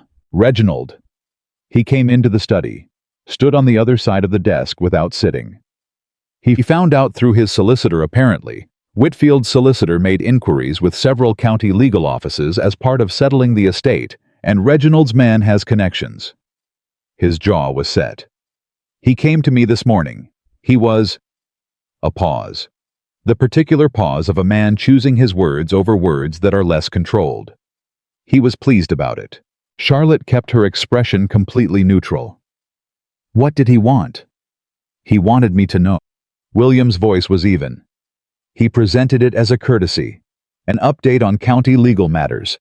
"He stood in my study and told me the Harrington estate had a concealed debt and a compromised northern parcel, and he looked—" He stopped. He looked the way people look when they've been waiting for something for a long time, and it's finally arrived. "What did you say to him?" "I told him to get out of my study." The silence after that was very clean. "Then I came here," William continued, "because I need to tell you something, and I need to do it before you hear it from anyone else." He looked at her directly. 3 years ago, when our courtship was beginning, Reginald was the one who suggested it. Charlotte was still. "He arranged the introduction. He managed several of the early occasions. I thought at the time that it was simple family interest that he wanted to see me well settled." William's jaw worked. "I've been going through the estate accounts since Savannah, all of them. And I've been going through correspondence that I should have looked at years ago." He paused. "In 1815, my father was considering a change to the estate inheritance structure. A document that would have given Reginald a formal stake in the Ashford landholdings." Charlotte's breath stayed even. She was listening with every part of her attention. "My father changed his mind in late 1815, and the document was never finalized," William continued. "But I found the draft in the archive, and I found a letter from Reginald to my father dated 2 weeks before the draft was abandoned asking about the timeline." He met her eyes. "I also found a letter from Reginald to a man in Richmond, a Mr. Edmund Whitfield." The air in the room changed. Charlotte felt it, that particular shift, when the shape of something you've been looking at suddenly resolves into the shape it actually was all along. "Reginald knew Edmund Whitfield," she said slowly. "They had a business association.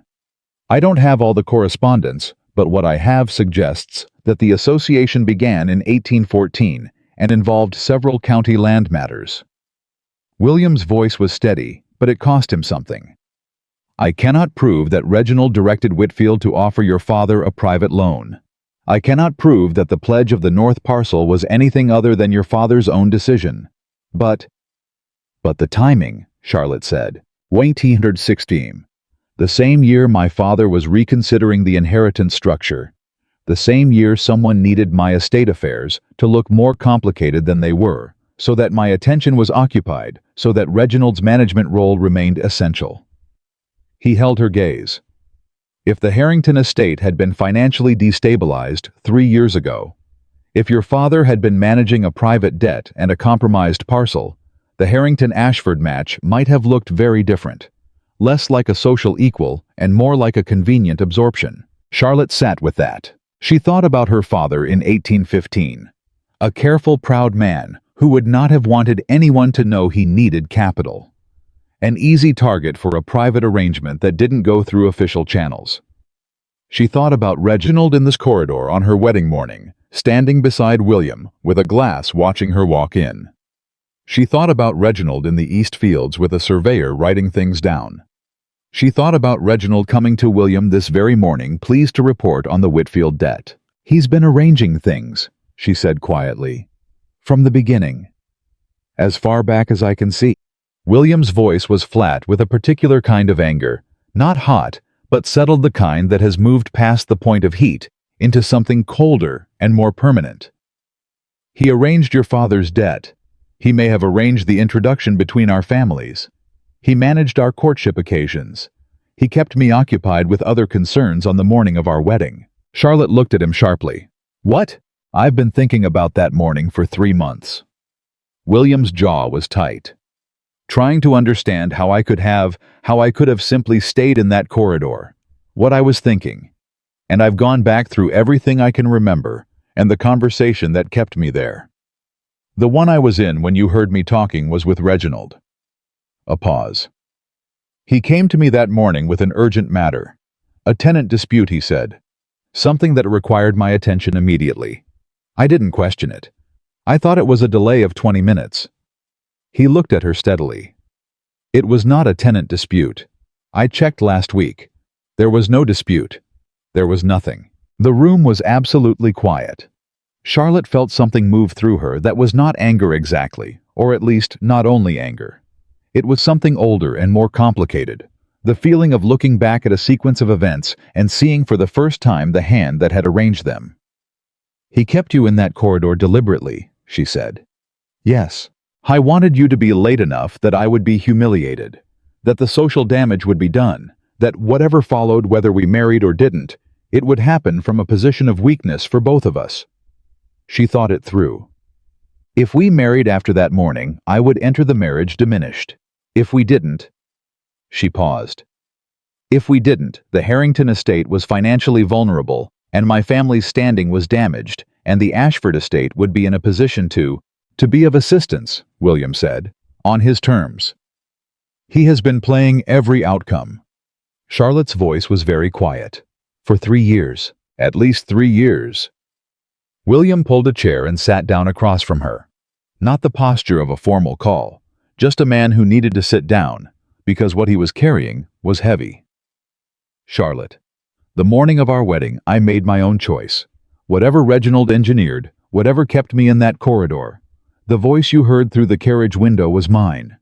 The decision to stay, to keep talking, to say what I said, that was mine. I'm not telling you any of this to excuse what I did. I know, she said. You're telling me because I deserve the full picture. Yes. She held his gaze. Felt the weight of it, the complete picture, all of it laid out for the first time in its actual shape. A man she had loved, imperfectly manipulated by a cousin, he had trusted, making his own failures worse, on top of whatever had been arranged. A father who had taken a loan he didn't tell anyone about and died before he could settle it. A year of her own life spent preparing to marry into a situation she had never fully understood. None of it was simple. It never had been. She was only now seeing why. What are you going to do about Reginald? She asked. I've already done it. Something in his voice that was finished and final. His authority over Ashford affairs.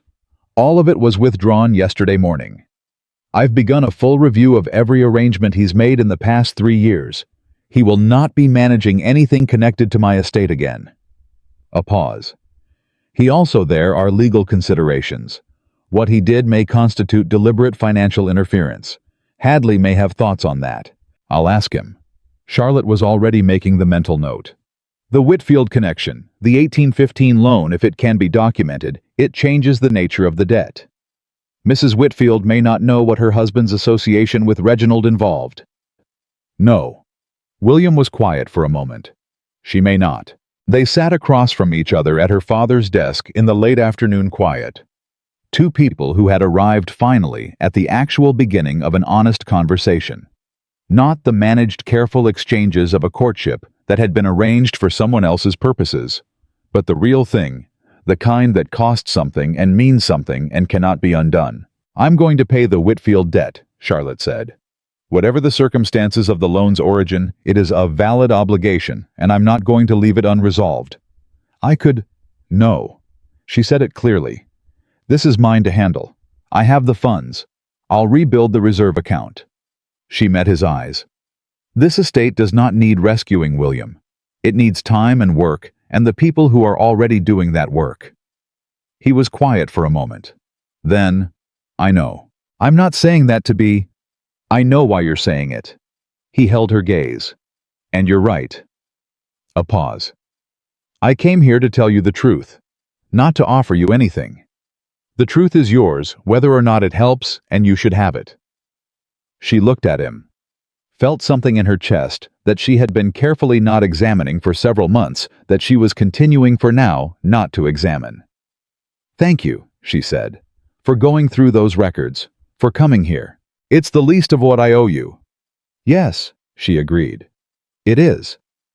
He almost smiled at that, a real one, not the polished social expression she'd spent 3 years seeing. Something that had edges and honesty in it. "How's the Caldwell agreement holding?" he asked. The shift in register surprised her enough that she needed a half-second. "Well, first quarterly payment came in on time. Garrett's management, jointly." She allowed herself a small dry note. "He has started explaining things to me without being asked. I take that as the highest possible endorsement." "It is," William said. "I have known Garrett for 15 years. He explained nothing to me he wasn't required to." He paused. "That should tell you something." It did. She let it.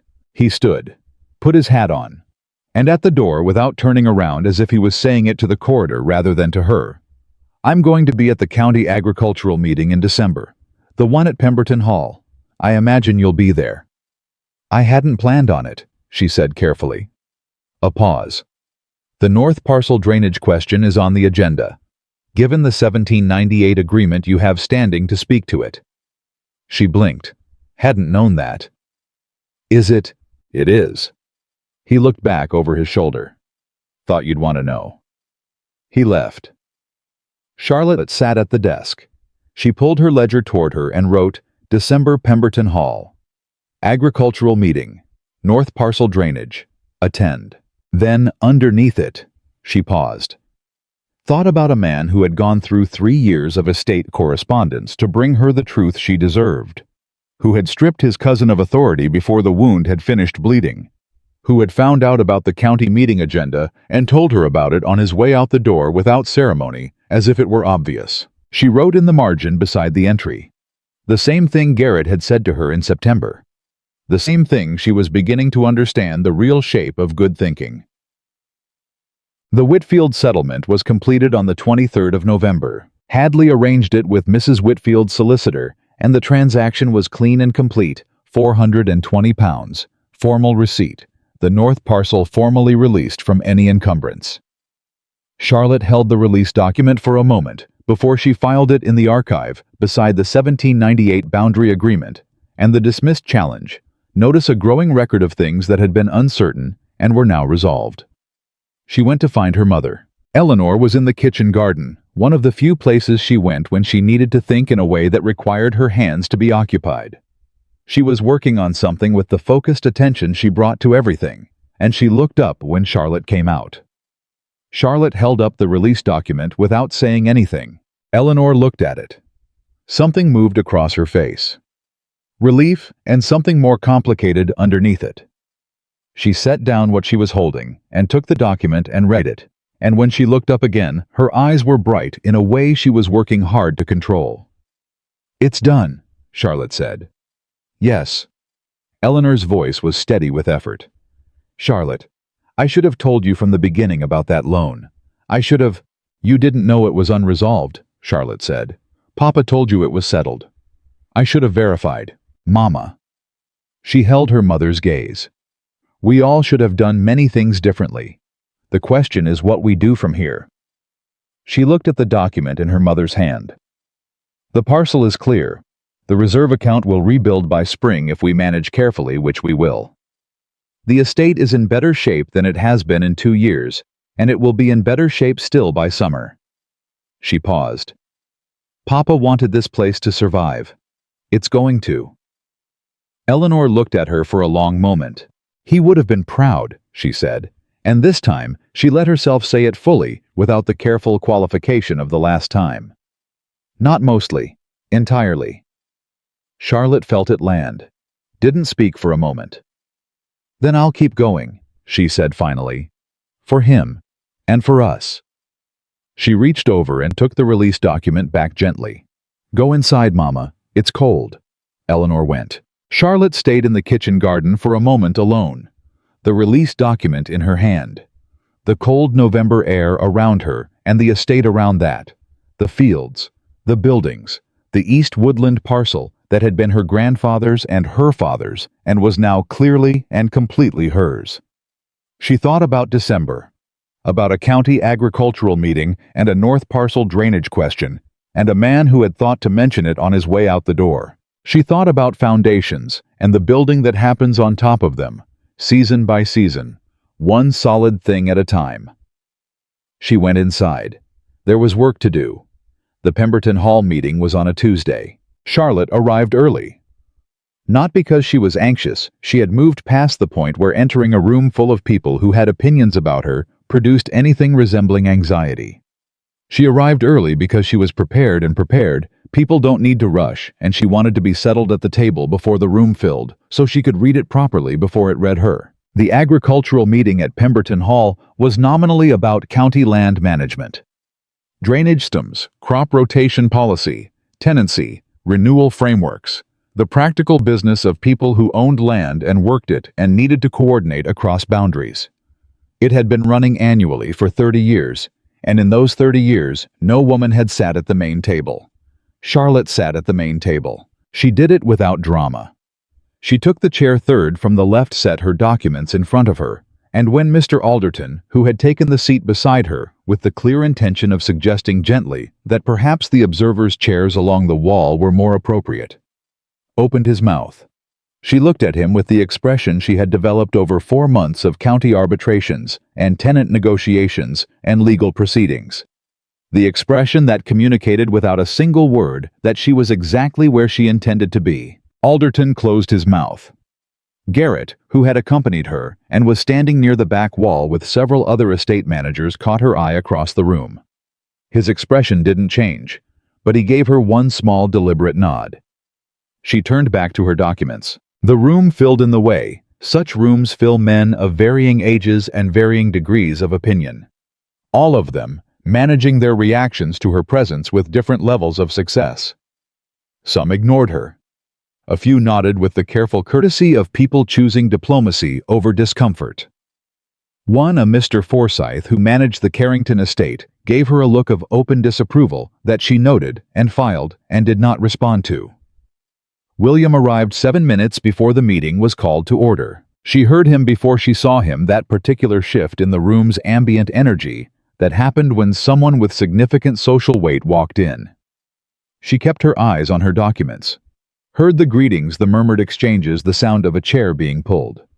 Heard the sound stop at a position that her peripheral vision told her was directly across the table. She looked up. Howe was looking at her. Not with surprise, he had known she would be there. He had told her about the meeting himself. With something else. Something that took the shape of a man who has walked into a room and found exactly what he expected and is still, despite himself, stopped by it. He sat down, opened his own documents. The meeting was called to order.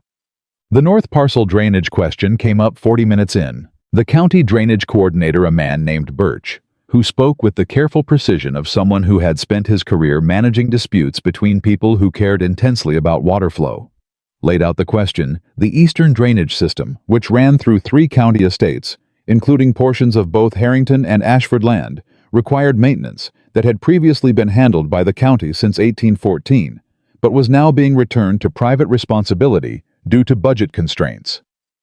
The question before the meeting was how that responsibility would be divided. 3 men immediately began talking at once. Alderton, Forsyth, and a 4th man. Charlotte didn't know well, each advancing the position that the burden should fall somewhere other than their particular holdings. Charlotte waited. She had read the 1798 agreement 11 times. She knew the drainage clause the way she knew the back of her hand. She waited until the 3-way argument had run itself into a tangle, and then she said clearly, and without raising her voice, "The 1798 Harrington-Ashford boundary agreement addresses this directly." The room went quiet.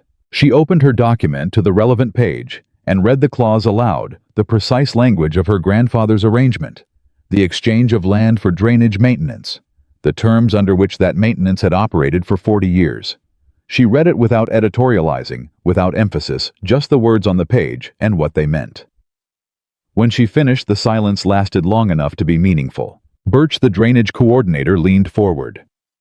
Miss Harrington, you're saying the agreement establishes a precedent for cost sharing between the Harrington and Ashford estates specifically. It establishes more than a precedent, Charlotte said. It establishes an obligation. The drainage system was the basis for the 1798 land exchange. The Harrington estate maintained it for 40 years.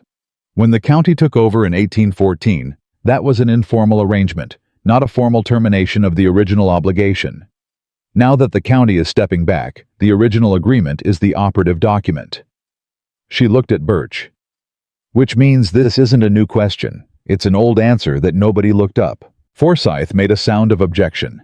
The Ashford Estates is equally bound by the 1798 agreement, William said from across the table. Everyone looked at him. Miss Harrington is correct. He continued with the flat certainty of a man who has reviewed the documents and is done being argued with. The Ashford estate will fulfill its obligations under the 1798 agreement. We'll coordinate with the Harrington estate on the maintenance framework. He looked at Charlotte across the table. If that's agreeable. She held his gaze for a moment. That's agreeable, she said. Forsyth objected twice more. Neither objection had a legal basis, and Birch, who had now read the relevant clause himself, said so with the careful diplomacy of a man who was secretly relieved that someone had simply looked up the answer. The question was resolved in 20 minutes. During the next agenda, item crop rotation frameworks, which did not involve Charlotte's holdings, and which she listened to with professional attention. She was aware with the particular awareness of someone who is not watching something that William was aware of her in the same way. The meeting ended at noon. People filtered out with the conversational momentum of a room that had had something interesting happen in it and needed to discuss it in smaller groups. Charlotte gathered her documents, exchanged a few words with Birch about the maintenance timeline, and was reaching for her coat when she heard Forsyth behind her speaking to someone in the lowered voice of a man who has calculated that he is out of earshot and has calculated wrong. Remarkable what passes for county business these days, Forsyth was saying. A woman reading out old documents as if she belongs at the table. Her father would be well, not what he raised her for. Charlotte put on her coat, buttoned it one button at a time with complete steadiness. Then she turned around. Forsyth saw her and had the particular reaction of a man who has been caught in the kind of statement he would not have made to her face. A flash of something quickly managed, replaced by a performance of dignity. She looked at him for just a moment. Long enough for him to understand she had heard every word. My father, she said pleasantly, raised me to read carefully, think clearly, and tell the truth. I believe that's exactly what I did this morning. She picked up her document case. Good day, Mr. Forsyth. She walked past him toward his door.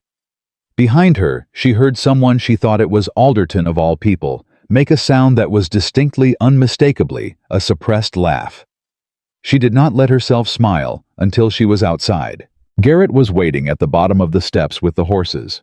He looked at her expression. Good meeting, he said, not a question. Very productive. She took the reins. Forsyth is going to be difficult about the maintenance framework. He's always difficult. Yes, but now he has a reason to be difficult specifically about us. She looked at Garrett.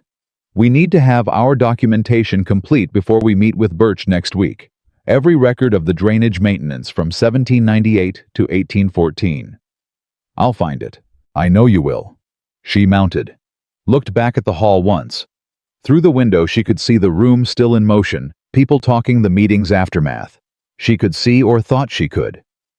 William at the far end of the room speaking to Birch with the focused attention of a man working through something specific. Not looking her way. She turned toward home. He came to the estate 4 days later. Not a formal call, no advance notice, no letter. Garrett appeared in the study doorway in the mid-morning and said in the particular tone he used for things he considered self-explanatory, Ashford, in the yard. Charlotte set down her pen. What is he doing in the yard? Talking to the Whitmore lad about the north parcel drainage gradient. A pause. Seems to know something about drainage gradients. She went to the window. William was indeed in the yard, standing with young Thomas Whitmore, who managed his family's north parcel arrangement, and from the body language of both of them, they were in the middle of a practical, specific conversation about something that required gesturing at the ground periodically. William had his coat off. His hat was pushed back on his head in the unself-conscious way of a man who is thinking about something other than how he looks. She watched for a moment. Then she went downstairs. He heard her coming and turned. Whitmore, reading a room with the instinct of a young man who had learned to read rooms, quickly found a reason to be elsewhere within approximately 30 seconds. "You're in my yard," Charlotte observed. "I am." He looked not remotely apologetic. "The drainage gradient on your north parcel runs slightly wrong for the maintenance framework we discussed with Birch. If you correct it before we set the maintenance schedule, it saves both estates about £40 annually in overflow management." He gestured toward the field. "Thomas showed me where the current runoff pattern is. It's a straightforward fix." She looked at him. "You came to my estate without notice to look at drainage gradients." "Yes." "Because you thought it would save £40 annually." "Yes." He held her gaze. "Is that a problem?" She considered it. A man who had been told clearly and directly that her estate did not need rescuing. Who had come not with an offer of money or a formal gesture of assistance, but with a practical piece of information about water management acquired by talking to her tenant's son in her yard. A man with his coat off and his hat pushed back, thinking about drainage rather than appearances. "No," she said finally. "It's not a problem." Something in him eased, just slightly. "Walk me through it," she said. "I want to understand the gradient issue before I talk to Birch." They walked the north parcel for the better part of an hour. He explained the drainage problem with the directness of someone who had prepared what he wanted to say and trusted she could follow it, which she could, and he seemed to know that, and didn't slow down or simplify when he didn't need to. She asked questions when she had them. He answered them straight. There was none of the managed quality that had characterized 3 years of their courtship, none of the performance on either side. Just two people looking at a piece of land and figuring out how water moved through it. At the end of it, standing at the northern edge of the parcel where the woodland began. Charlotte looked at the gradient in question and said, "If we regrade it here and run the secondary channel along the eastern edge, the overflow problem solves itself without additional infrastructure." That's exactly right. He was looking at the same spot. Thomas's family can manage the regrading in a day. The cost is minor. "I'll talk to them tomorrow." A pause. The woodland behind them was still and bare, November silent. The 40 acres that had been disputed and resolved and settled. Her grandfather's exchange. Her father's trust. Her own 2 months of careful work. Charlotte. His voice changed register. Still steady, but something different underneath it.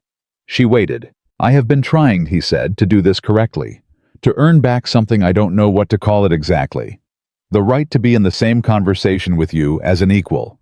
I've been trying not to push for more than I've earned, and I think that's been right, but I also—" He stopped. Started again with the directness of a man who has decided not to circle anymore. "I have been thinking since the morning you walked away from that carriage that you were the clearest-eyed person I had ever encountered. And every month since then has confirmed it. You saw what you were worth before anyone else was prepared to name it, and you acted on it, and everything that has happened since has shown that you were right." She didn't speak. Let him say what he came to say. "I don't want you to wait for me," he continued. "I know you're not waiting, I know that, but I want to be honest about where I am." He turned to look at her. "I have changed. Not because I lost you, though that was the beginning of it, because what you showed me by leaving was that I had been living inside a set of assumptions that I had never examined. About what people owed me, about what women were for, about what my time was worth and what other people's wasn't." He was very direct. "I didn't examine them because I never had to. You made me have to." The woodland was quiet around them. "I know," she said. "I'm not asking for forgiveness. I think you gave me what I needed in October, which was the truth about what happened and why. I'm not asking for a return to what we had before, because what we had before was not real," she said quietly. "Not real," he agreed. "What I'm asking, I suppose what I'm asking, is whether there is something that could be real. Something we could build from this point forward, with no assumptions, no arrangements made by someone else, no management. He held her gaze. I'm asking if you'd be willing to find out. Charlotte looked at him. This man she had known for 3 years, without actually knowing who was standing in her north parcel in November, with his hat pushed back and no coat on, having talked to her tenant about drainage gradients, and learned the answer well enough to walk her through it, who had come to her in October with an apology, and in November with a truth, and in December with a practical observation about water flow. Who had stripped his cousin of authority, filed no rescue, brought no rescue. Who had simply consistently showed up differently than he had been. She thought about her father's watch. 1 hour and 47 minutes. She thought about what she had built in the months since. The Caldwell Agreement, the boundary settlement, the Whitfield debt, resolved the agricultural meeting, this parcel under her feet. All of it built on the decision she had made in that carriage to stop waiting and start moving. She was not the woman who had sat in that carriage, and he was not entirely the man who had stood in the corridor. I told you in October that it needed time, she said. That you needed to finish the work you'd started on yourself. Yes. Have you? He was quiet for a moment. I don't think that kind of work is ever entirely finished, he said. But I'm not the same man who said 2 hours was nothing. I know that. And I think you know it too. She did. That was the thing. She had been watching carefully and without attachment to any particular outcome for 4 months. And what she had seen was not a performance. A performance has a quality to it, a consciousness of the audience, a slight elevation above the ordinary that reveals the effort. What William had done for 4 months had no audience. He had told her the truth about Reginald when it would have been easier not to. He had come to her yard and talked to a tenant's son about drainage. He had mentioned a county meeting on his way out the door. Those were not the actions of a man performing change. Those were the actions of a man who had changed enough to do things differently without thinking about how they looked. All right, she said. He went very still. All right. We can find out. She held his gaze steadily. But I need you to understand something first. Tell me. The woman you would be building something with is not the woman you courted 3 years ago. She is not the woman who made herself smaller so you would choose her. She looked at him without softness or apology. She runs an estate. She appears at county arbitrations. She sat at the Pemberton Hall table this week and read out an 1798 agreement to a room full of men who thought she belonged against the wall, and she will do it again and again after that for as long as it needs doing. She has a solicitor she trusts, and a farm manager who respects her, and a set of account books she understands better than anyone else in the county. A pause. She is not a convenient match or a social arrangement, or a woman who will wait 2 hours in a carriage because she has been taught that patience is a virtue and accommodation is love. She let that settle. That is who I am now. If that is the woman you want to build something with, then yes. We can find out. William looked at her for a long moment. Something moved across his face, not the polished social expression she had spent 3 years watching, and not the careful managed quality of the past several months either. Something more fundamental than either. Something that looked like a man finally arriving somewhere he had been trying to reach for a long time.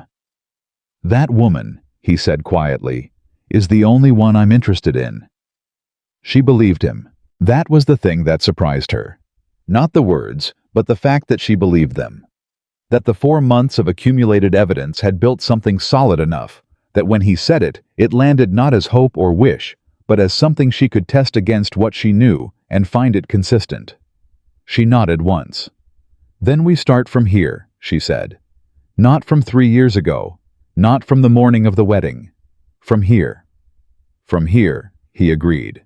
The woodland stood around them, the 40 acres that were settled and clear, and somewhere behind them, the north parcel waited for the regrading that would fix the drainage gradient, and beyond that, the estate, the accounts, the agreements, the ledger with its daily entries in her handwriting. All of it built from a single decision, made in a blue carriage, on a morning when she had finally stopped telling herself stories about a man who was not ready to see her. He was ready now. And so on her own terms, and in her own time, was she. The county agricultural drainage meeting with Birch happened the following week.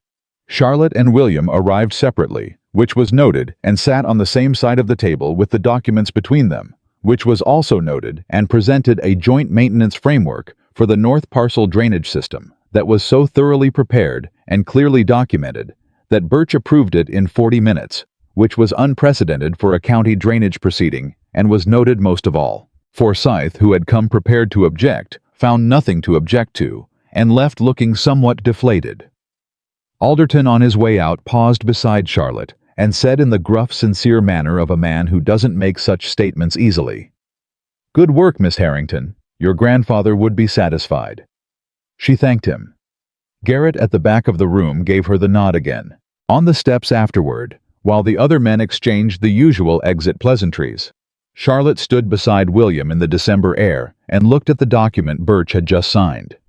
The maintenance framework, the drainage schedule, the formal legal written-down record of an obligation met and a boundary honored. "My grandfather built on a handshake," she said, not quite to William, not quite to herself. "And your father trusted that handshake." He looked at the document. "And you put it in writing?" "Yes." "Good." She looked up at him. He was looking at the document with the expression of a man thinking about handshakes and what they cost when they don't become something more solid. What it costs to rely on the assumption that people will simply understand. "She will understand," Charlotte said quietly. He looked at her, knew immediately what she was quoting. His jaw tightened once the way it did when something landed squarely. "She did understand," he said. "That's the thing I've had to live with. You understood exactly. And what you understood was enough to walk away." "Yes." "I'm grateful," he said, "that you did." She looked at him steadily. Felt the truth of the past 5 months settle into its final shape. Not a romance. Not yet. But the foundation of something that had a chance of being real because it had been built on the right materials. Honesty. Time. Demonstrated change. Respect that had been earned in the direction that mattered, not his respect for her social position, not the convenient respect of a man choosing a useful match, but the specific, earned, eyes-open respect of someone who had watched her work and understood what he was seeing. "So am I," she said. And she meant it completely. Because the woman who had sat in that carriage and finally listened to her father's watch, who had gone home and opened the account books and rebuilt what she found there, who had sat at tables she wasn't invited to, and stood her ground in rooms that didn't expect her. That woman was the truest version of herself she had ever been. And she had become her not in spite of that morning, but because of it. She tucked the drainage document into her case, pulled her gloves on. "I'll have Thomas begin the regrading next week," she said. "I'll send 2 of my men to assist. It'll go faster." She almost objected, looked at his face, practical, prepared, no rescue in it, just efficiency. "Fine," she said. "Have them there Tuesday." She went down the steps toward her horse. Behind her, she heard him say her name, not loudly, just enough. She turned. Howe was standing at the top of the steps, hat in hand, and he looked at her the way she had not seen him look at anything in 3 years of watching him. Without armor. Without the easy certainty of a man who has never had to work for what he values. With the particular expression of someone who knows the exact weight of a thing because he came close to dropping it. "Tuesday," he said. "Tuesday," she confirmed. She turned and rode home through the December cold, and the estate came into view as it always did on the return from town. The fields, the buildings, the east woodland standing clear, the north parcel waiting for its regrading, all of it hers, in the way that only things you have fought for and built and refused to give up are truly yours. She was not the woman who had waited. She was not the woman who had absorbed and forgiven and made herself small. She was the woman who had walked away and come home and built something worth coming home to, and then only then, on her own terms and in her own time, had chosen to let someone worthy walk beside her into it. That was the difference. That had always been the difference, and now at last she knew it all the way down to the bone. The kind of knowing that no one could take from her, that no carriage window, and no corridor conversation, and no man's casual certainty about her patience could ever touch again.